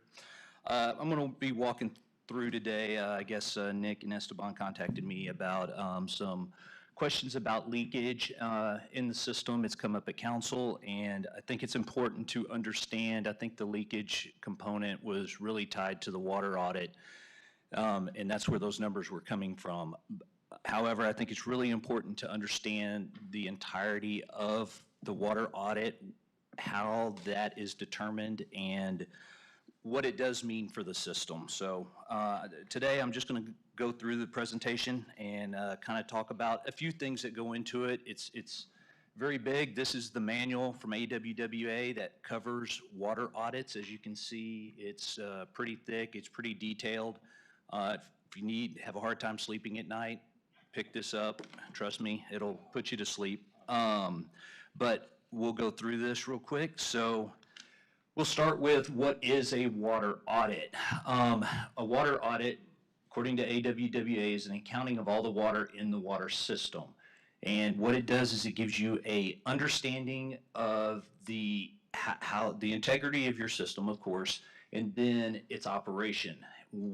Why do they want you to know that? Because then it comes down to understanding how you can find the financial impact of those losses, where you need to spend money, where you don't need to spend money in the system. So in short, that's what it is. Now, as we go through this, you'll see there are several components that go into this, which do include what is called real losses, which is leakage in the system. This table is probably the most important table to understand in the water audit. What it is it's a mass balance table, and it goes through everything that the water audit takes into consideration. And as you can see, the ultimate outcome of this is what is considered revenue water and what's considered non-revenue water. As we go through these, two of the ones that I'm going to cover that have the biggest impact on this, of course, are real losses, which is the leakage component of the system. The other one is the apparent losses within the system. Those are two different ones, but they all contribute to the water loss, which is what you hear a lot of times that people will confuse with just total leakage, which they're not the same thing. It's actually a combination of the two. So the water audit, it starts with obviously the water end, simply going the volume of water produced at Owen Stevens that's going into the system. Right now, this is metered at Owen Stevens by it's a dozen meters at Owen Stevens, very large meters, and that volume is then broken up in this water audit into, like I had said before, revenue water and non-revenue water. So where does the revenue water come from? Basically, that's what we start with. It's the volume of billed water in the system. Now, while we have 12 meters at Owen Stevens that are very large meters, the billed water in the system is measured through approximately 108,000 meters. So as you can imagine, and we'll see here in a little bit, there's an error when you start looking at metering the initial metering of the water through 12 meters, then sending it out through 108,000 separate points, you're going to have some difference in the volumes that you're going to see. So that non-revenue water, while we just talked about revenue water, is comprised of many different things.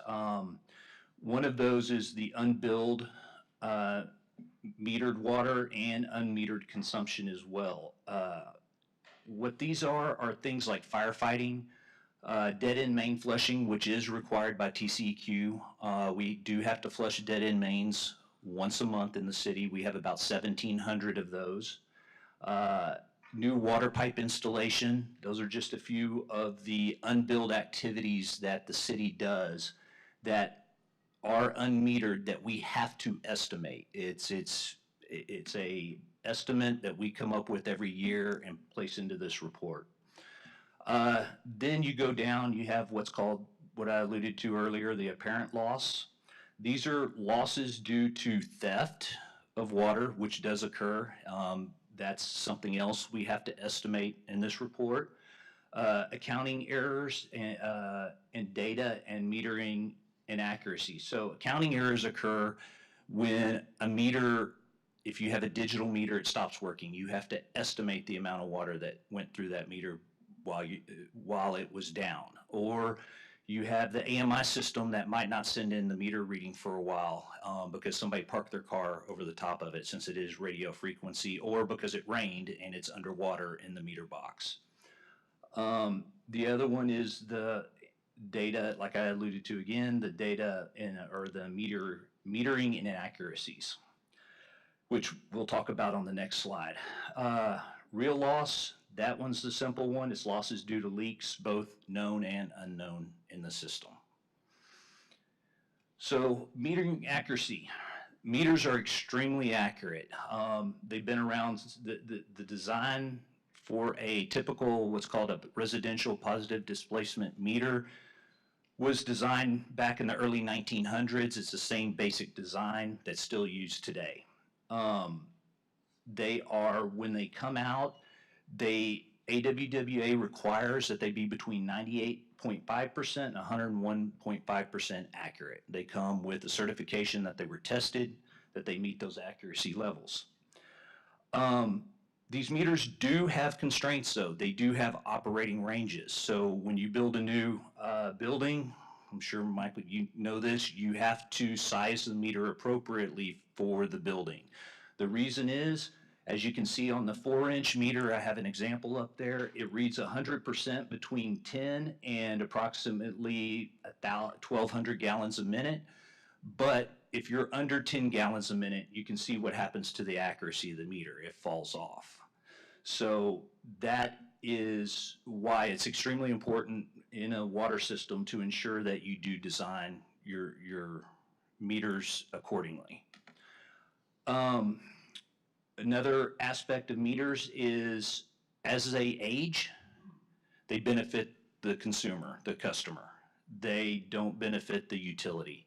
Think of the easiest way to imagine this is your tires on well, that's a bad example, but just understand as they wear, the parts, everything else, they don't turn as efficiently. So that turning motion inside the meter won't register as much water.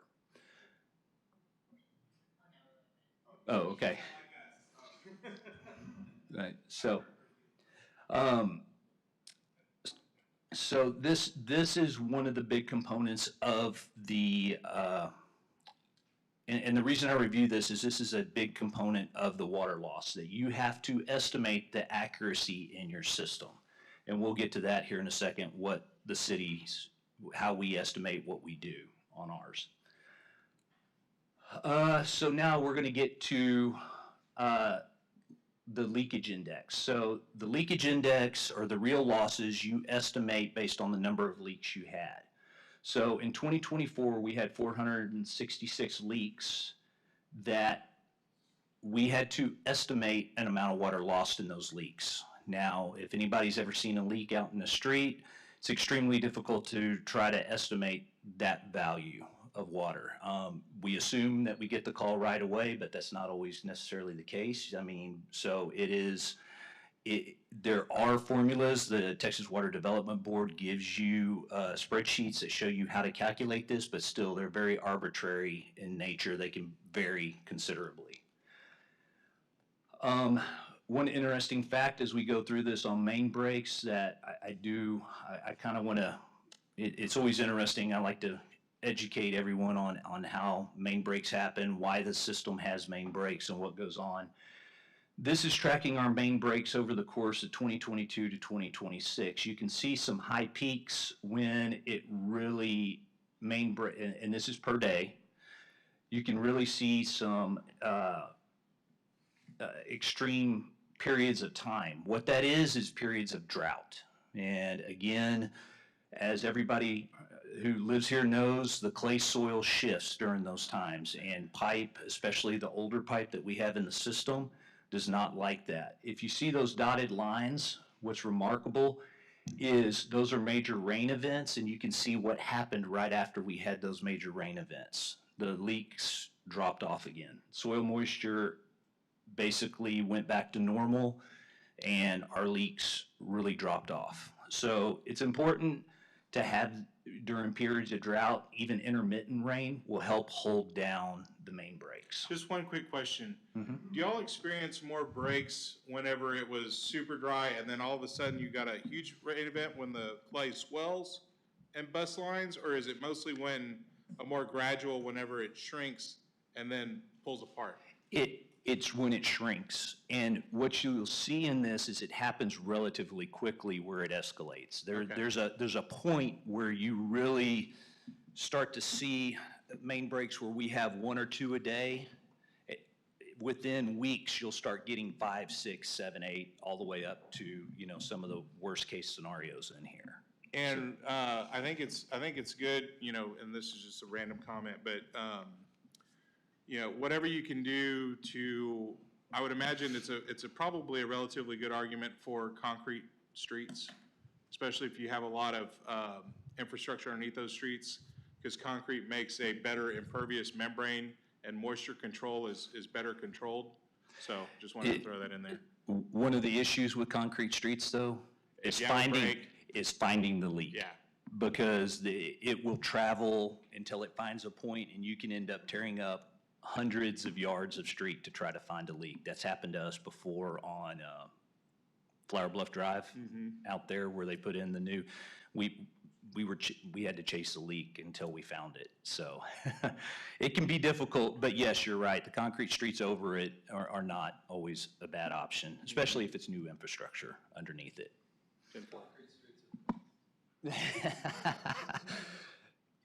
All right, so one of the other interesting facts about main breaks and leaks during time periods of drought is I went ahead and I showed this from 2023. You can see where you can see where the drought started. Those are 2 different types of pipe. The bottom, the gold colored one, is cast iron pipe, which is the oldest pipe we have in the system. You can see it's relatively consistent, and I say relatively, over the course of its life, as far as the number of main breaks we experience on it per day or per week throughout the system. The orange color is your cement pipe. So during periods of drought, we see a drastic increase in the number of breaks on the cement pipe. That's really where we start seeing the problems. So that's also how we track when we feel we're going to start seeing the effects of a drought, is when we start seeing the increase in the cement pipe breaks. The reason is it just doesn't have the flexibility that your cast iron pipe, even your older cast iron pipe, has. So that's the reason where a lot of those breaks come from. It'll just snap. They make actual just circle breaks on them. Why do you use that then, if that's the case? It's old. No, the concrete pipe. It's been installed. We don't use it anymore. Okay. It was installed in the 70s, Okay. 60s, 70s, and because it was cheap. Yeah. PVC mainly is what we use for consistency. You can use HDPE. Reason we use PVC is it's easier to repair for us in the fields. You can, it's got more rigidity. If you use a plastic, more of an HDPE or poly, bigger pipe, if you have a break or something happens to it, a contractor hits it, whatever, you have to actually cut it. You have to put inserts into it to firm it up, and then you have to go back and try to fix it. With PVC, we literally just have to put a clamp on it. It's much quicker. Yes.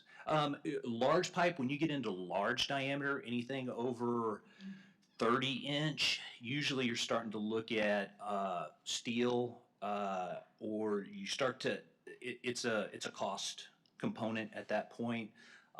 Steel and bar wrapped concrete pipe becomes more affordable the bigger it gets. So you can still use fine PVC in 36-inch and 42. It's just not as competitive on price as some of the others. Here are pipe materials in the city. So if you wanted to know how much we have of each one, the cement pipe, we have 691 miles of it. Cast iron pipe, 200 miles. What's interesting on that, I had it pulled up. I didn't have it in the slide deck, but the average age of the cast iron pipe in the city is 67.3 years old. The average age of the cement pipe is 49 years old. Most pipe, when it's installed, this older pipe has a design life of 50 years. Just for, kind of a reference point. And right now, we do have a total of 665 miles of pipe that is over 50 years old, that is past its design life. So that's out of a total of 1,800 miles of pipe. So we do have a considerable amount of pipe that in the future will need to be replaced. Is there a master plan for that, or is it, hey, this is broke, let's fix it, or we're tearing up this road, let's fix it? Right now we do, so I'm gonna get to that in a minute, okay. Kind of how we target pipe at this point and what the plan is going into the future. I'm in construction, and I know ductile iron, I know cast iron, because you could just run through for even somebody like me. What's CSCP? Concrete steel cylinder pipe. That's our bigger our larger mains inside the city. Your 48-inch, your that's the bar wrapped concrete. Sometimes it's referred to that as well. Then you have your PVC. SP is your steel pipe. CP is your cement pipe. Sorry, this was a late addition on the presentation. I probably should have spelled those out. Is CSCP, that's probably the most expensive pipe we have? I'm assuming if it's concrete over carbon steel? Depends what it's in reference to. When you say most expensive, it is because it's the largest pipe we have. Big bore? It's all big Yeah, bore? Okay. yeah. But if you compare it to similar size pipe, say you were to take, that pipe is 48 inches. If you wanted to do that in a PVC or HDPE pipe, Sure, PV would it be would be much more crazy. expensive. Yeah, The okay. plastic pipes would be much more expensive. I gotcha.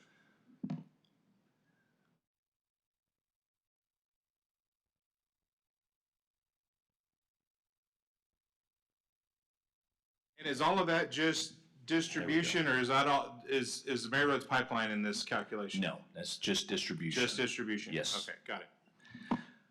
So now that I talked about some of the challenges and where we're seeing some of these leaks and some of those things, I want to talk about what the city has done to basically reduce our water loss and to actually get to that score that we are, that 2.17 score on the ILI, which the year before that, just so everybody knows, the year before we were 1.18, I believe, which is almost too good. That score is getting to the realm of where TWDB would really want to look and evaluate that data. But we are extremely good in what we do and how we respond to leaks. When we go to meter replacement and testing, why is this important? Because you want your meters to be as accurate as possible. Now with 100,000 plus meters in the system, you can't go through and test every one and it'd be financially reasonable. So we do sample sets of testing throughout our system on our residential meters. As the meters get larger, it's harder to test them as well. Specialized equipment, things like that. But in lieu of that, what we've been doing is replacing our 6-inch and larger meters with newer technology. We're going from a mechanical type meter, which is the turbine, the positive displacement meter, to more of an electromagnetic or a ultrasonic type meter. Benefits of those, they're a lot more accurate over a larger flow range. So places like Flint Hills, Valero, that's where we're putting these meters because we want to be as accurate. On a 16-inch meter, it doesn't register very well, down unless it's over, say, 100 gallons a minute or, something like that. So if they're down under those levels, it's not as accurate. But with the newer technology, it is. The downfall to these meters is they're battery operated. They've got computer chips in them. We've already had several of them fail that are 2 to 3 years old that we've had to go, and they're under warranty, but you still have to go out and replace the parts and the components and take care of that. The reason you can use them on the larger meter runs is they are above ground. It's difficult to use this type of technology on residential because you're putting something that's battery operated in the ground. Another disadvantage of these is when they fail, they completely fail. You don't have a reading. You can't see what the last reading. You can't. There's nothing to it. It's like your TV going out. It's done. With a mechanical meter, they usually don't fail where they completely stop. They will always register some usage. There are meters that will stop, that will completely stop. The impellers will completely come apart, but it's more rare than these failing. So again, there's advantages and disadvantages, and these these meters are much more expensive. They're much more expensive. In your opinion, and one of the things that popped into my head earlier was, what did we see a relatively consistent overall metering whenever we went from manual meter readers crawling through people's backyards, whenever we made the switch to smart meters? Was it pretty consistent, or did the city see a swing? I was not around when that happened. So what's interesting, another bit of history, Corpus Christi was the first city in the state to get the automatic meter reading system placed. It was 2004 to 2010 is when they did it. I don't have the data prior to that to be able to answer that with any sort of certainty. I'm just curious because I used to leave my dog in the backyard and, no, I'm kidding. But where I was going with that in listening to you talk about, the large meters, right? Do you think that it would be worthy, because I'm sure the city saw a huge, financial impact by not having a bunch of people crawling around in people's backyards checking meters, right? 108,000 times. But if you only have, 14 or, a little over a dozen very large meters, to me, if you're concerned about the reliability of a electronic device, put a manual meter on those 14 meters and send somebody in there to go read it every month. We can still see it. Don't get me wrong. We do. The AMI system is still on these meters. Mm-hmm. So we'll know, but we're not checking it every day, and there's not alarms on it to let you know that it stopped reading. When you go at the end of the month to get a read, that's when you find out that it didn't.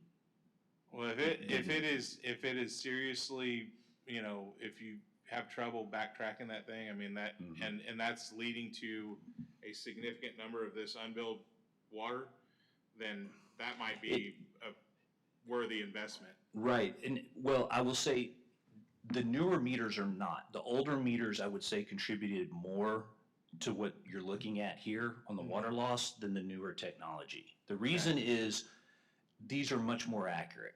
Even with that, say we don't know for a month, we can still estimate the previous month's use. The large industry is fairly consistent on their use.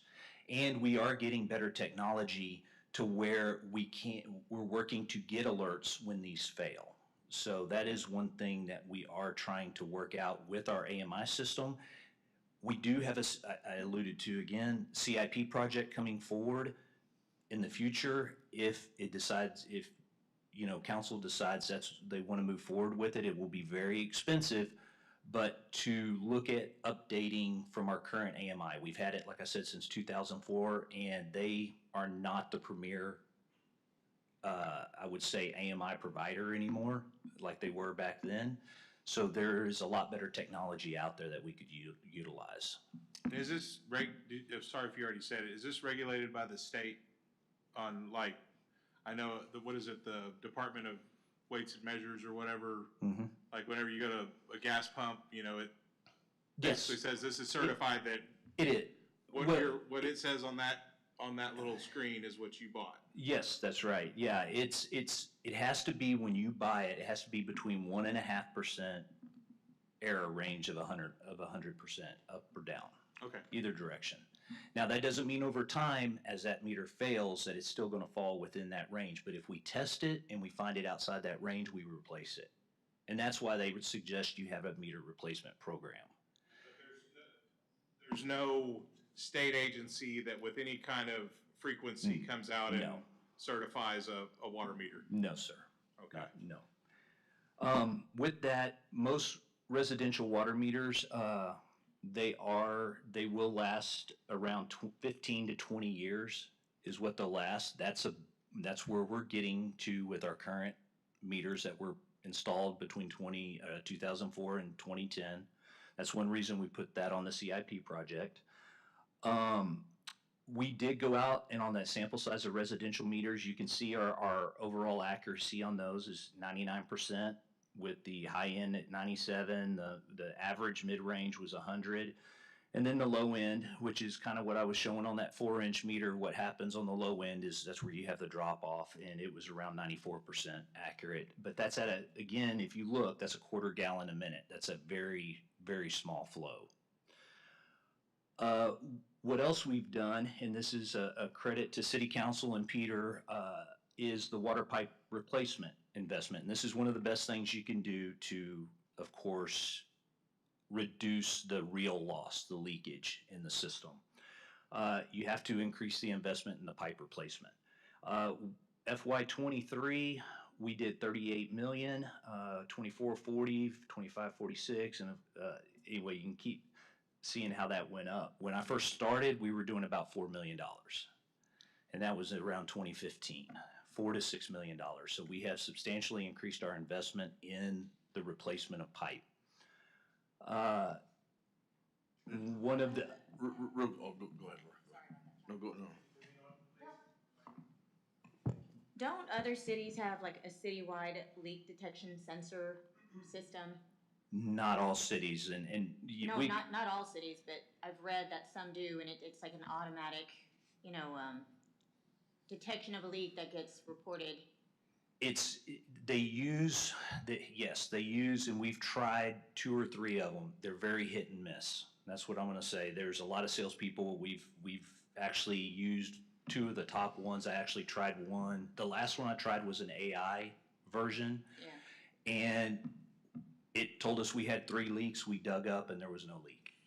So essentially we spent a lot of money, digging these up, manpower, repairing roads after we dug them up, because it said there was a leak and there wasn't. That was 2.5 years ago. So I'm just wondering if the systems have gotten better. Well, they have and they haven't. One of the downfalls of the acoustic system is it works really well on metallic pipe, on metal pipe, because the sound actually travels better through the pipe. The downfall is if you have cement pipe, which you saw as the majority of our pipe, it absorbs the sound, the acoustic. So the sensors have to be very near the leak. The other downfall is if you have a very interconnected system where you have a lot of pipes coming in from all directions, it doesn't know where really it's coming from.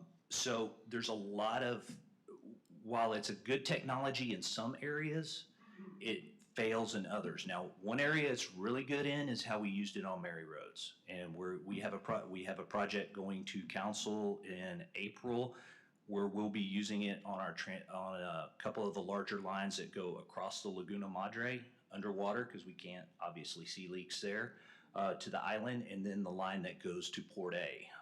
We're going to be using the same technology. It's in pipe, so as it travels along the pipe, passes the leak, it can hear it right there. It's in close proximity. So it works really well in those applications, and it is a valuable tool and well worth the money, especially on the larger diameter pipes. So we are utilizing that. This is what I'm going to get to at the end, is it's kind of spending your money wisely where you're going to get the biggest bang for your buck. You're never going to totally eliminate loss in your system. And in fact, I guess I'll go ahead and touch on it now. There is a line in the water loss. The way they come up with the ILI index is they actually compare it to what they call, now I forgot the term of it. It's losses that you cannot, that the system will incur regardless of the best technology. Unavoidable annual real loss, there you go, UARL. There you go, Bob. They're unavoidable. And it's like when you install new pipe, Moses isn't here, but you have what's called allowable leakage. And that's on brand new pipe that you put in the ground. We hydro what's called a hydromatic test. We go in there, you pressure the pipe. You can actually have a very small amount of leakage per foot of pipe. And it's because they are sealed with rubber gaskets. You could have weepage, you could have things like that. So even if you replace everything in the city, you're still going to have some amount of loss in the system. Hey Wes, if I could just real Yes. quick, it looks like on average, that we'll just call it 15 miles of pipe replace. Okay. Average, right? And the most problematic pipe we got is concrete pipe, is that fair? Depends. By the graph? Well, only during drought. Okay, well, so that's See, the most cast iron pipe is really worse if it's under all other times. But okay, we'll add that in too, right? So Yes. 15 miles a year, and then now you have 1,000 miles of pipe. That doesn't seem very aggressive. I'm not gonna be unhappy if you recommend replacing more pipe. I mean, it comes down to the dollar figures again, and what we're seeing on water loss. It's, you could be more aggressive, but you're gonna be tearing up more roads. You're gonna be That probably could be a good thing too, right? Right, and you have to realize anything we do here is gonna affect the bill. And you might, Just for clarity, those are all prescribed in a CIP, or those are reactive replacements? no, those are all CIP. So they were all pre-prescribed? Yes. None of it was this broke and we replaced this much? Okay, It's all CIP. thank you. And if you looked, I wanted to point out one thing. So you had talked about how we target these. So right now, the way we target leaks is that we have been keeping records on, we call them assets, right? We have a length of pipe that's an asset in our Maximo system. We track where those breaks happen. So over and that's honestly since 2015, but really, we've been tracking it really well since 2018. So over that course of time, since in the last 5 to 6 years, those pipes, when we replaced them, that's how many leaks had occurred on those pipes during that time frame. So you can see, it was 142 breaks over 5 years on those pipes. That's pretty impressive to replace and to get that out of the system. I get that. I'm just saying at that rate, it would take probably about 50 years to replace what you need to replace, and by then the new stuff is old. So That's it. You're always going to be replacing pipe now. I mean, that's a factor of the world we live in now. All this pipe was brand new when it was put in. Water systems were new, and nobody had to worry about it. Now we do, and it's going to be something we're going to have to do unless somebody comes up with a pipe that has an infinite life. It's something that we're going to have to keep doing and planning for. So while we look at pipe right now on a break basis as far as what we target and we try to replace, in the future, when we get the pipes, the numbers down to where we see very minimal breaks, it'll be a more, the approach will be more targeted towards road, like where we need to replace with roads and things like that. Right now, we are, if we're doing a complete street reconstruction, we will replace the pipe underneath it if it's cast iron pipe or the cement pipe. If it's anything, if it's ductile, if it's PVC or any other we leave it. It doesn't make sense. But that's only on a complete reconstruction of a street. It's not on an overlay where they go in and just, retop it, which a lot of people get upset about because the pipe will break underneath a brand new overlay on a street, and why didn't we replace it? Well, one of the reasons is the dollar value. Street department can do 2 miles of, streets in a week. We can do 2 miles of pipe in 6 months. So we would really slow down their paving process if we had to do that. The other one is, on this is, of course, the response to leaks. And this is the one, I'll be honest, that I'm most proud of. I have the most control over. We are the best as far as large cities go in the state. You can go to San Antonio website, Saw's website, Austin, a lot of these, and you can see and look at their leaks, how long they've been on the board and what they're doing. Houston has leaks that have been going on for 4 or 5 months. They're probably the worst. We don't have a leak that goes on for more, that we know of, that goes on for more than about 6.5 hours. We usually respond within, 30 minutes. Our SLA, what we try to get there is within an hour. During busy times, that you'll see it climb up to closer to that number. Those are all typically call-ins? Yes, that is correct. And then the reason it takes, and even though it's 6.5 hours to repair, that doesn't mean water's flowing the entire time during that repair. That's the entire length of time, including line locates. We have to wait 2 hours before we can even start repairing a pipe. We call in emergency line locates. They have to identify, any other utilities, electrical, underground fiber, things like that, gas lines, before we can start digging. So then what we'll do is we'll shut down the valves if it's warranted to slow water loss during that time or to stop it while the repair is made. Then we go back and finish up. I do want to ask a question. If you could back up, is there any way that you could, so I get the 38 million. We replaced 13 miles, right? Is there any way to kind of guesstimate how much water was saved in those efforts? I can estimate the same way we estimate on this report. Based on those breaks, we do a very rough estimate on the number of breaks and the size of pipe. Because like you were saying earlier, if we wanted to recommend to council that we increase the CIP for these line replacement projects and stuff like that, it would be nice to be able to kind of guesstimate how to compare it to a water project, right? Because conservation is, in my mind, is basically a supply project, just kind of reverse engineered. The only other thing that I'll comment about is, I know there's design, I know there's bonds, I know there's lots of considerations for a lot of these projects, but man, this sure sounds like a lot of money, because if my math's correct here, we're paying about $414 to $553 a linear foot for You're right. distribution pipe. You're right. It's about $400 a foot. Good night, nurse. Yes, sir. Why? Is the road included in that or what? When there's road replacement, yes, that's on average. So that you take it across.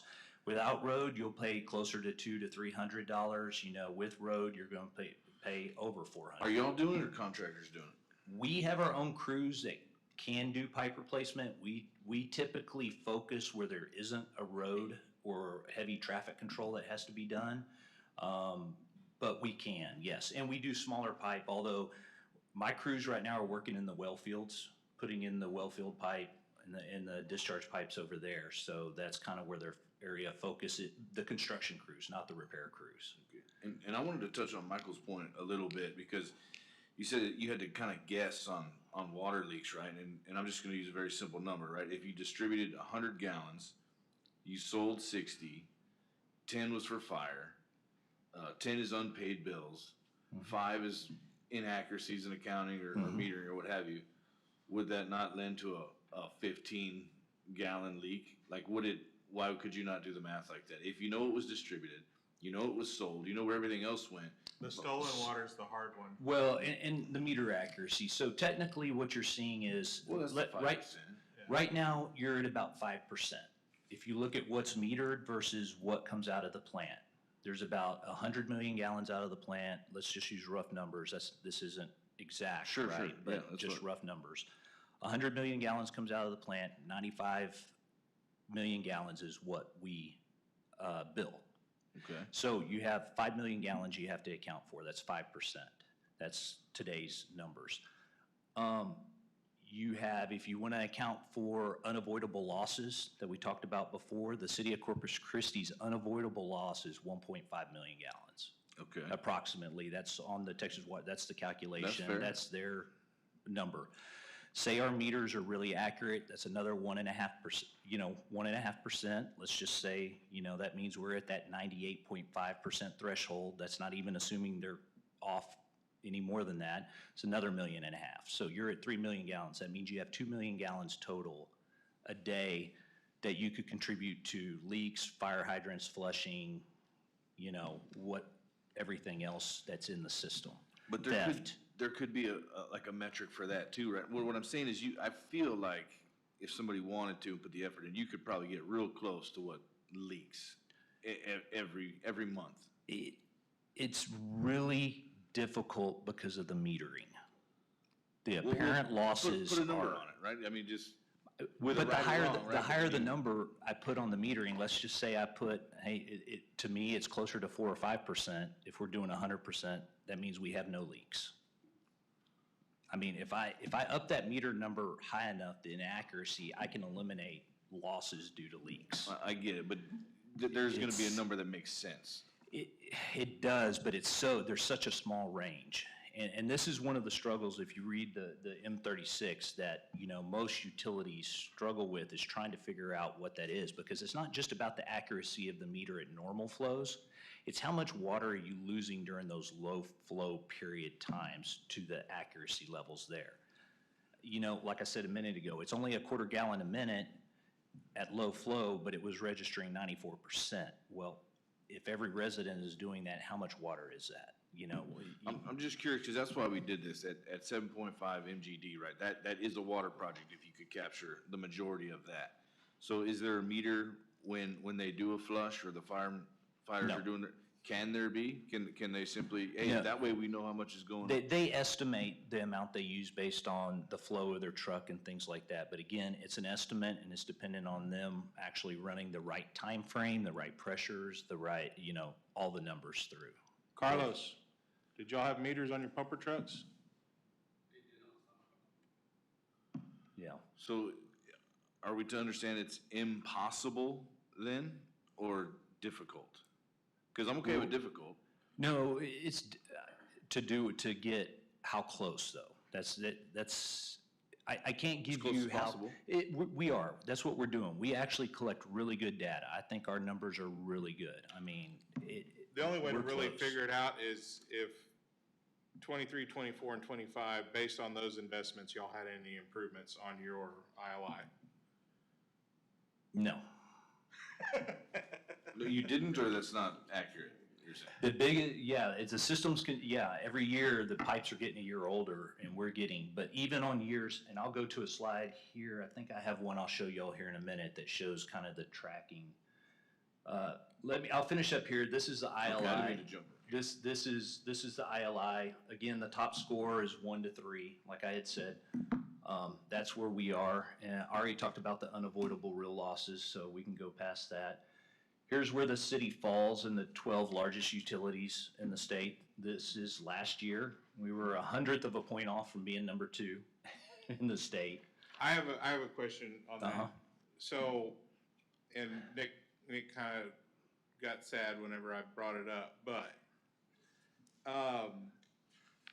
it's great being number 3, but you got to admit that these are very different. Just like whenever we're talking about GPCD, these are different types of communities where there's not a huge imbalance between the large meters that are using a small majority of our overall delivery versus the city of Corpus, where our distribution system itself is not, however many thousands of miles of pipe that we have is less than a Dallas or an Irving based on the number of gallons we're delivering. Does that make sense? It does, but the ILI takes that into consideration. That was the whole, that is why they don't want you to use, remember when I said earlier, TWDB advises against using percentage again, and that's why, because you can get one customer online that uses 2 million gallons a day that really throws that percentage off. So can you, just a quick explanation of how the number is arrived at? The ILI? Yeah. It's, I can get you the number. It's a calculation that's, this long. It takes into account service connection, miles of pipe, your. Sizes of service connection? Do what, sir? Sizes of service connection? No, just That's the length, problem. the length of service If you have connection. 108,000 service connections, Mhm. which I think you said we do, Yes. and 14 of those use 60 to 65% of the water? I wouldn't say, no, I wouldn't say that much. Well, however I'll many, leave, yeah. however many, talking about large volume users. Yeah, well, So- there may be like, whatever, 14 large volume user customers, but they don't have 14 meters. They have 14 plus. Plus, your ILI is not for the entire CCW service area. Right. Is that correct? It's for, No, it you is. do it for the whole service area? So your piping runs and everything include like Mathis and Mathis Beeville. and San No, So- it's just our what Owen Stevens, where it provides inside what we bill. Yeah, okay. Our billed accounts inside the city limits. of Yeah, the but for ETJ. wholesale customers and stuff like that, you stop, right? That was part of the story, is that Yeah, there's a limit, right? There's a boundary, or yes, whatever. that is, But, yeah, so Right. mostly it's, yeah, that you are correct. you're talking about it's like basically the city of Corpus Christi. And there's not gonna be a Plus. perfect, I understand what you're getting at, there's not gonna be a perfect system on this. I think a lot of people, a lot smarter than me, are the ones that put these formulas together and came up with how effective they are. And the ILI is not meant to be a determinant of, your, I guess, how much water you're losing. It's more to say, should I invest more in the system based on how much water costs? And that's the way I look at it too. Right? That's really what it's about. That's And- why I'm trying to figure out a way to equate, if we invest X in pipeline replacement, how do I compare that to a desal project or a Right. reuse project or whatever? That's what I'm looking for too. So Like a what I was tangible going number. to, what I was gonna say earlier is we estimated last year total real losses. Just give me 1 second, I gotta. So we estimated that due to leaks. Man, where did it?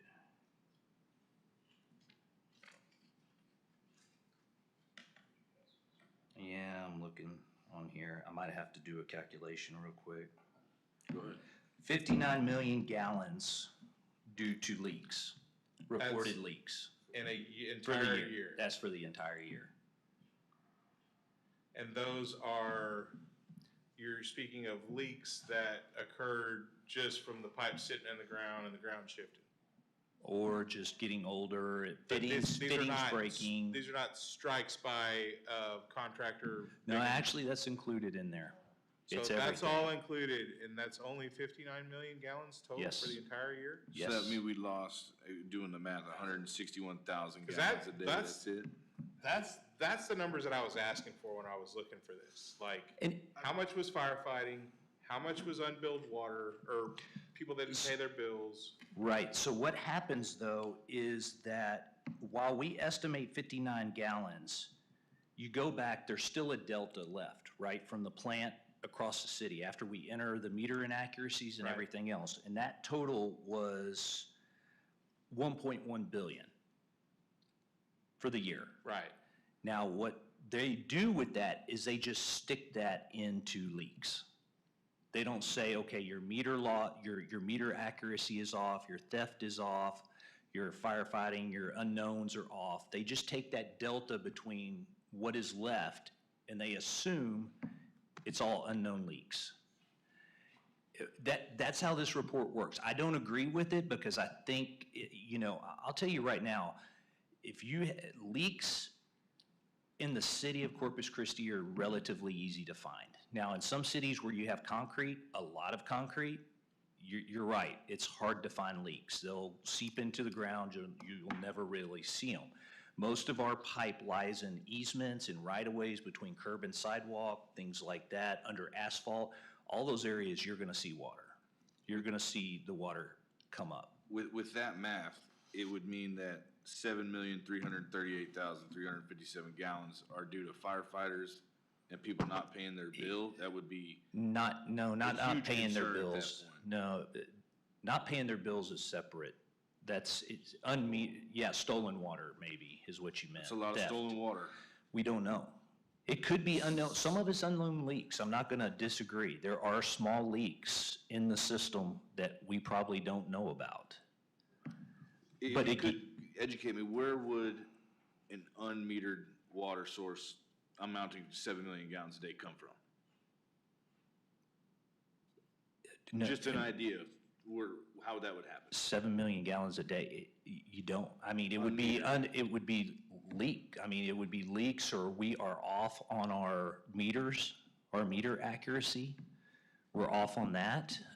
There could be, again, that's what I said, if I adjust my meter accuracy, I can make that number I can make it a lot less.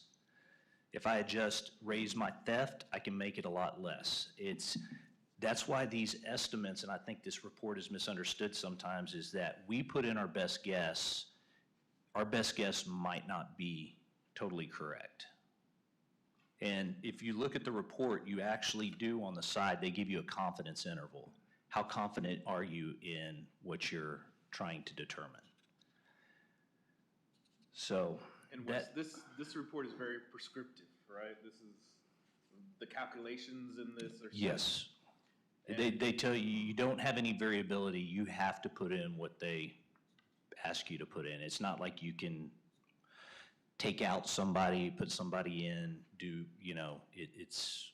And this report is used. TWDB. And by every community. No, everybody over 3,300 connections.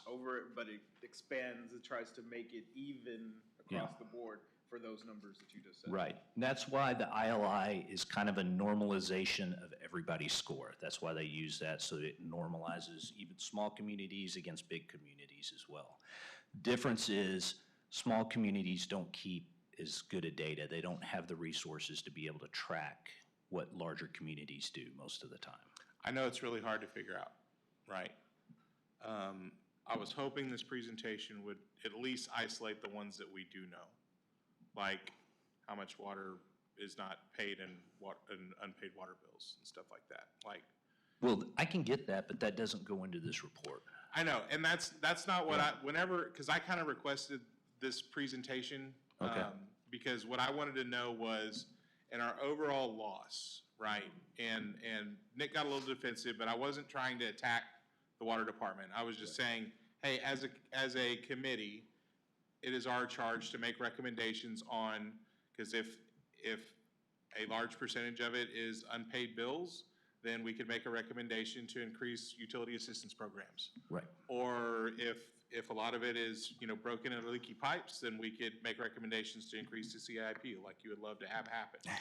So that's kind of what I was hoping for, just to kind of break that down so that we can, because personally, I think $59 million gallons a year for leaks it's probably a lot more than that. It could be. That's what I said. It falls into that. There's still that delta that has more in it. We just don't know where. There's 1 billion gallons left over. We just don't know where that all fits. It's not all leaks. It could be some meter, it could be some theft, it could be some, but you don't know where to put the rest of that. This report just says, put it all in leaks. And I do think a relatively inexpensive, not that we would charge the fire department for water, but a relatively inexpensive way of isolating at least what that cost is giving them mobile meters whenever they hook up to a fire plug that, you know, just tracks what they used on that response call or whatever. I could talk to the chief about that. It's time. Most of the time it's with them. It's how quickly they can do it, and they have to carry, these meters are really big. When you're talking about a 4-inch meter, you're talking hundreds of pounds. And it could be mounted on the pumper truck, you know, like Carlos said, some of the trucks had meters on them.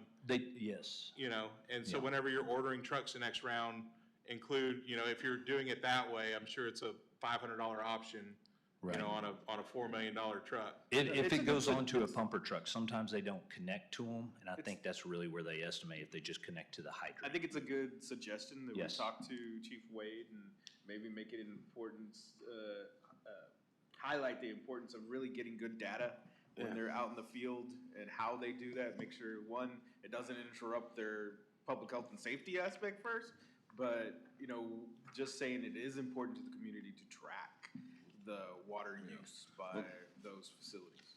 Maybe it's just me, but I see value in getting an accurate number here, right? Because I think it's inaccurate right now, and I don't know what it would take to get an accurate value. But let's say you could, theoretically, let's say you could recover 5 million gallons a day somewhere for a monetary investment.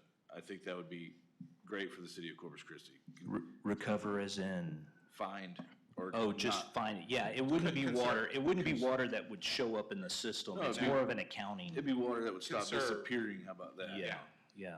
Conserve, yeah. So, essentially find if it's gone. and that's one thing I was going to point out on apparent losses. Those are really what they consider paper losses. Apparent losses aren't actual water that the city that leaks out of the system. Apparent losses are just on paper accounting errors as you go through it. Right. So And that's where audio metering stuff, right? that is. Yeah, because it's theft, like, the water meter says meter, 100, but it could be anywhere between 98, 98 and a half and 101 and if it's and a older, half. it could be even less And than it could that. be less, so it's like, yeah, anyway. Just as a point of order, if I could ask that we, now that we're over by half an hour, which is great, this was a great discussion, but what is the action item that we need to take or not take? Do we vote to approve this thing and then go to final?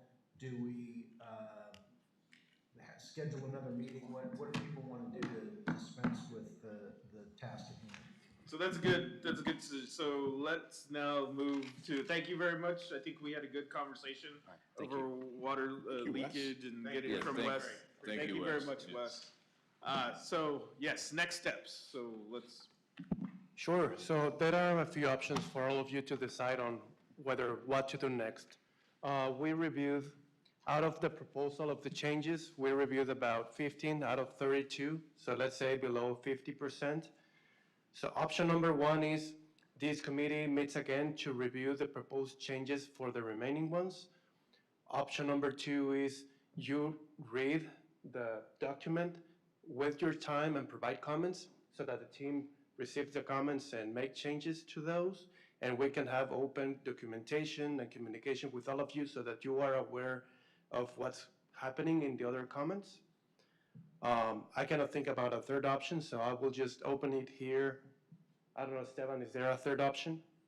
Third option would be you allow me to move forward, and next time I will take the comments that we've discussed today and then turn in a how do I say it? The final updated draft. with all the backup, the table of contents, with the additional data from the water use, the surveys, have the final document for you. We could meet, or we could just send it out, email it to everybody. I think it would be probably a good idea, maybe just to have one more meeting to go over it. I would move that you submit a final for review. We have one more meeting, and then we either approve or figure it out from there. But I think we're close enough to get the final. We don't call it a final, we call it a 90% review. 90%. Sure. 90% review. Let's say the final draft.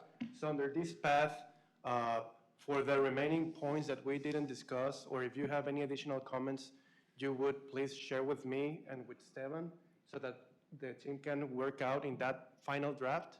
And once we have that final draft, we will send back to you and we will schedule that next meeting. Is that what I understand? Yes, I think we have a meeting, do we have a meeting on the schedule? But you're talking about us submitting our comments to the 90% that we're gonna receive, right? Sorry, Chair, the Yes. document that we have already socialized is, do you have any additional comments? The one that we reviewed today? I don't, I just wanna, No.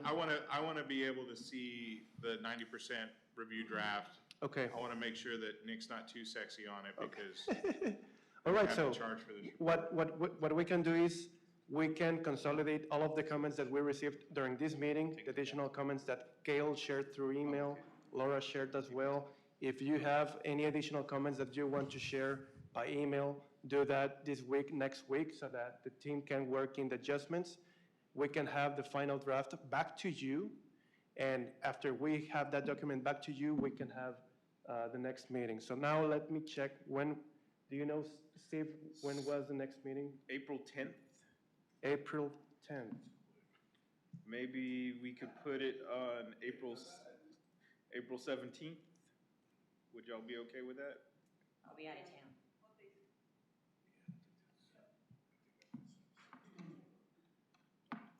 We're checking if that date is available for what. Okay, so Hold on. it is. When's it due? When's this due, Steven? It's due, I want it, in my mind, I was hoping by May I would turn it Okay. How about April 10th? No? in. It just gives me 2 weeks, and I want to make sure I get everything and then get my design team to get the final, the 99, what do you say, 90% turn in? 90% review submittal. 90% resubmittal. Review submittal. Review submittal, sorry, review submittal. Do Fridays work for most? Is that why we're doing them on Fridays? Like, is there any other day that works? Friday's fine for Pretty me. much do any other day. Fridays Fridays and Wednesdays are best for me. Yeah, Friday's good for me. Golf day. I see April 10th is already on the schedule. It is, but with, I need to make an adjustment to give myself some more time, guys. Because that document needs to be sent in advance to the meeting, right? That's what we want to do. Yeah, I want So- to give y'all enough time to look at it after, after we finish making all the changes. So if you would work with me. Okay, what about April 24th then? Yeah, I was gonna Okay, say, does that- 24th, Does that work better? I would if think you guys that- can get, yeah. Yes. Hold on one second. Same. April 24th is good, so. That's a Friday? It's Does a that give- Friday. Does that give you enough time to do what you gotta do? Yes. April 24th. I can push the team. Cool. April 24th would give me enough time. But that's to the make meeting it time, and you're gonna get it to Flog us 'em. 3 or 4 days in advance of that. Yes, 3 or 4 days, two days in advance. 2 days. yeah. Flog the team. 2 hours. So April Okay. 24th. Okay, so we have agreed on a date. Now, as the hour, it'll be the same time? Same 11 a.m.? time, we'll do it same time, same place. Okay. Well, thank you, everyone. Pizza, is Meeting that, the adjourned. vote is for pizza, we can do that. It'll be post-Lent, so we We can have, that, meat. yes. Thank you very much, team. Thanks for the tuna. It's good. I've never heard this, but. It's right there at, shops at La Palmera where Dick's and, Diaz. Okay, that's, for me, that's the other side.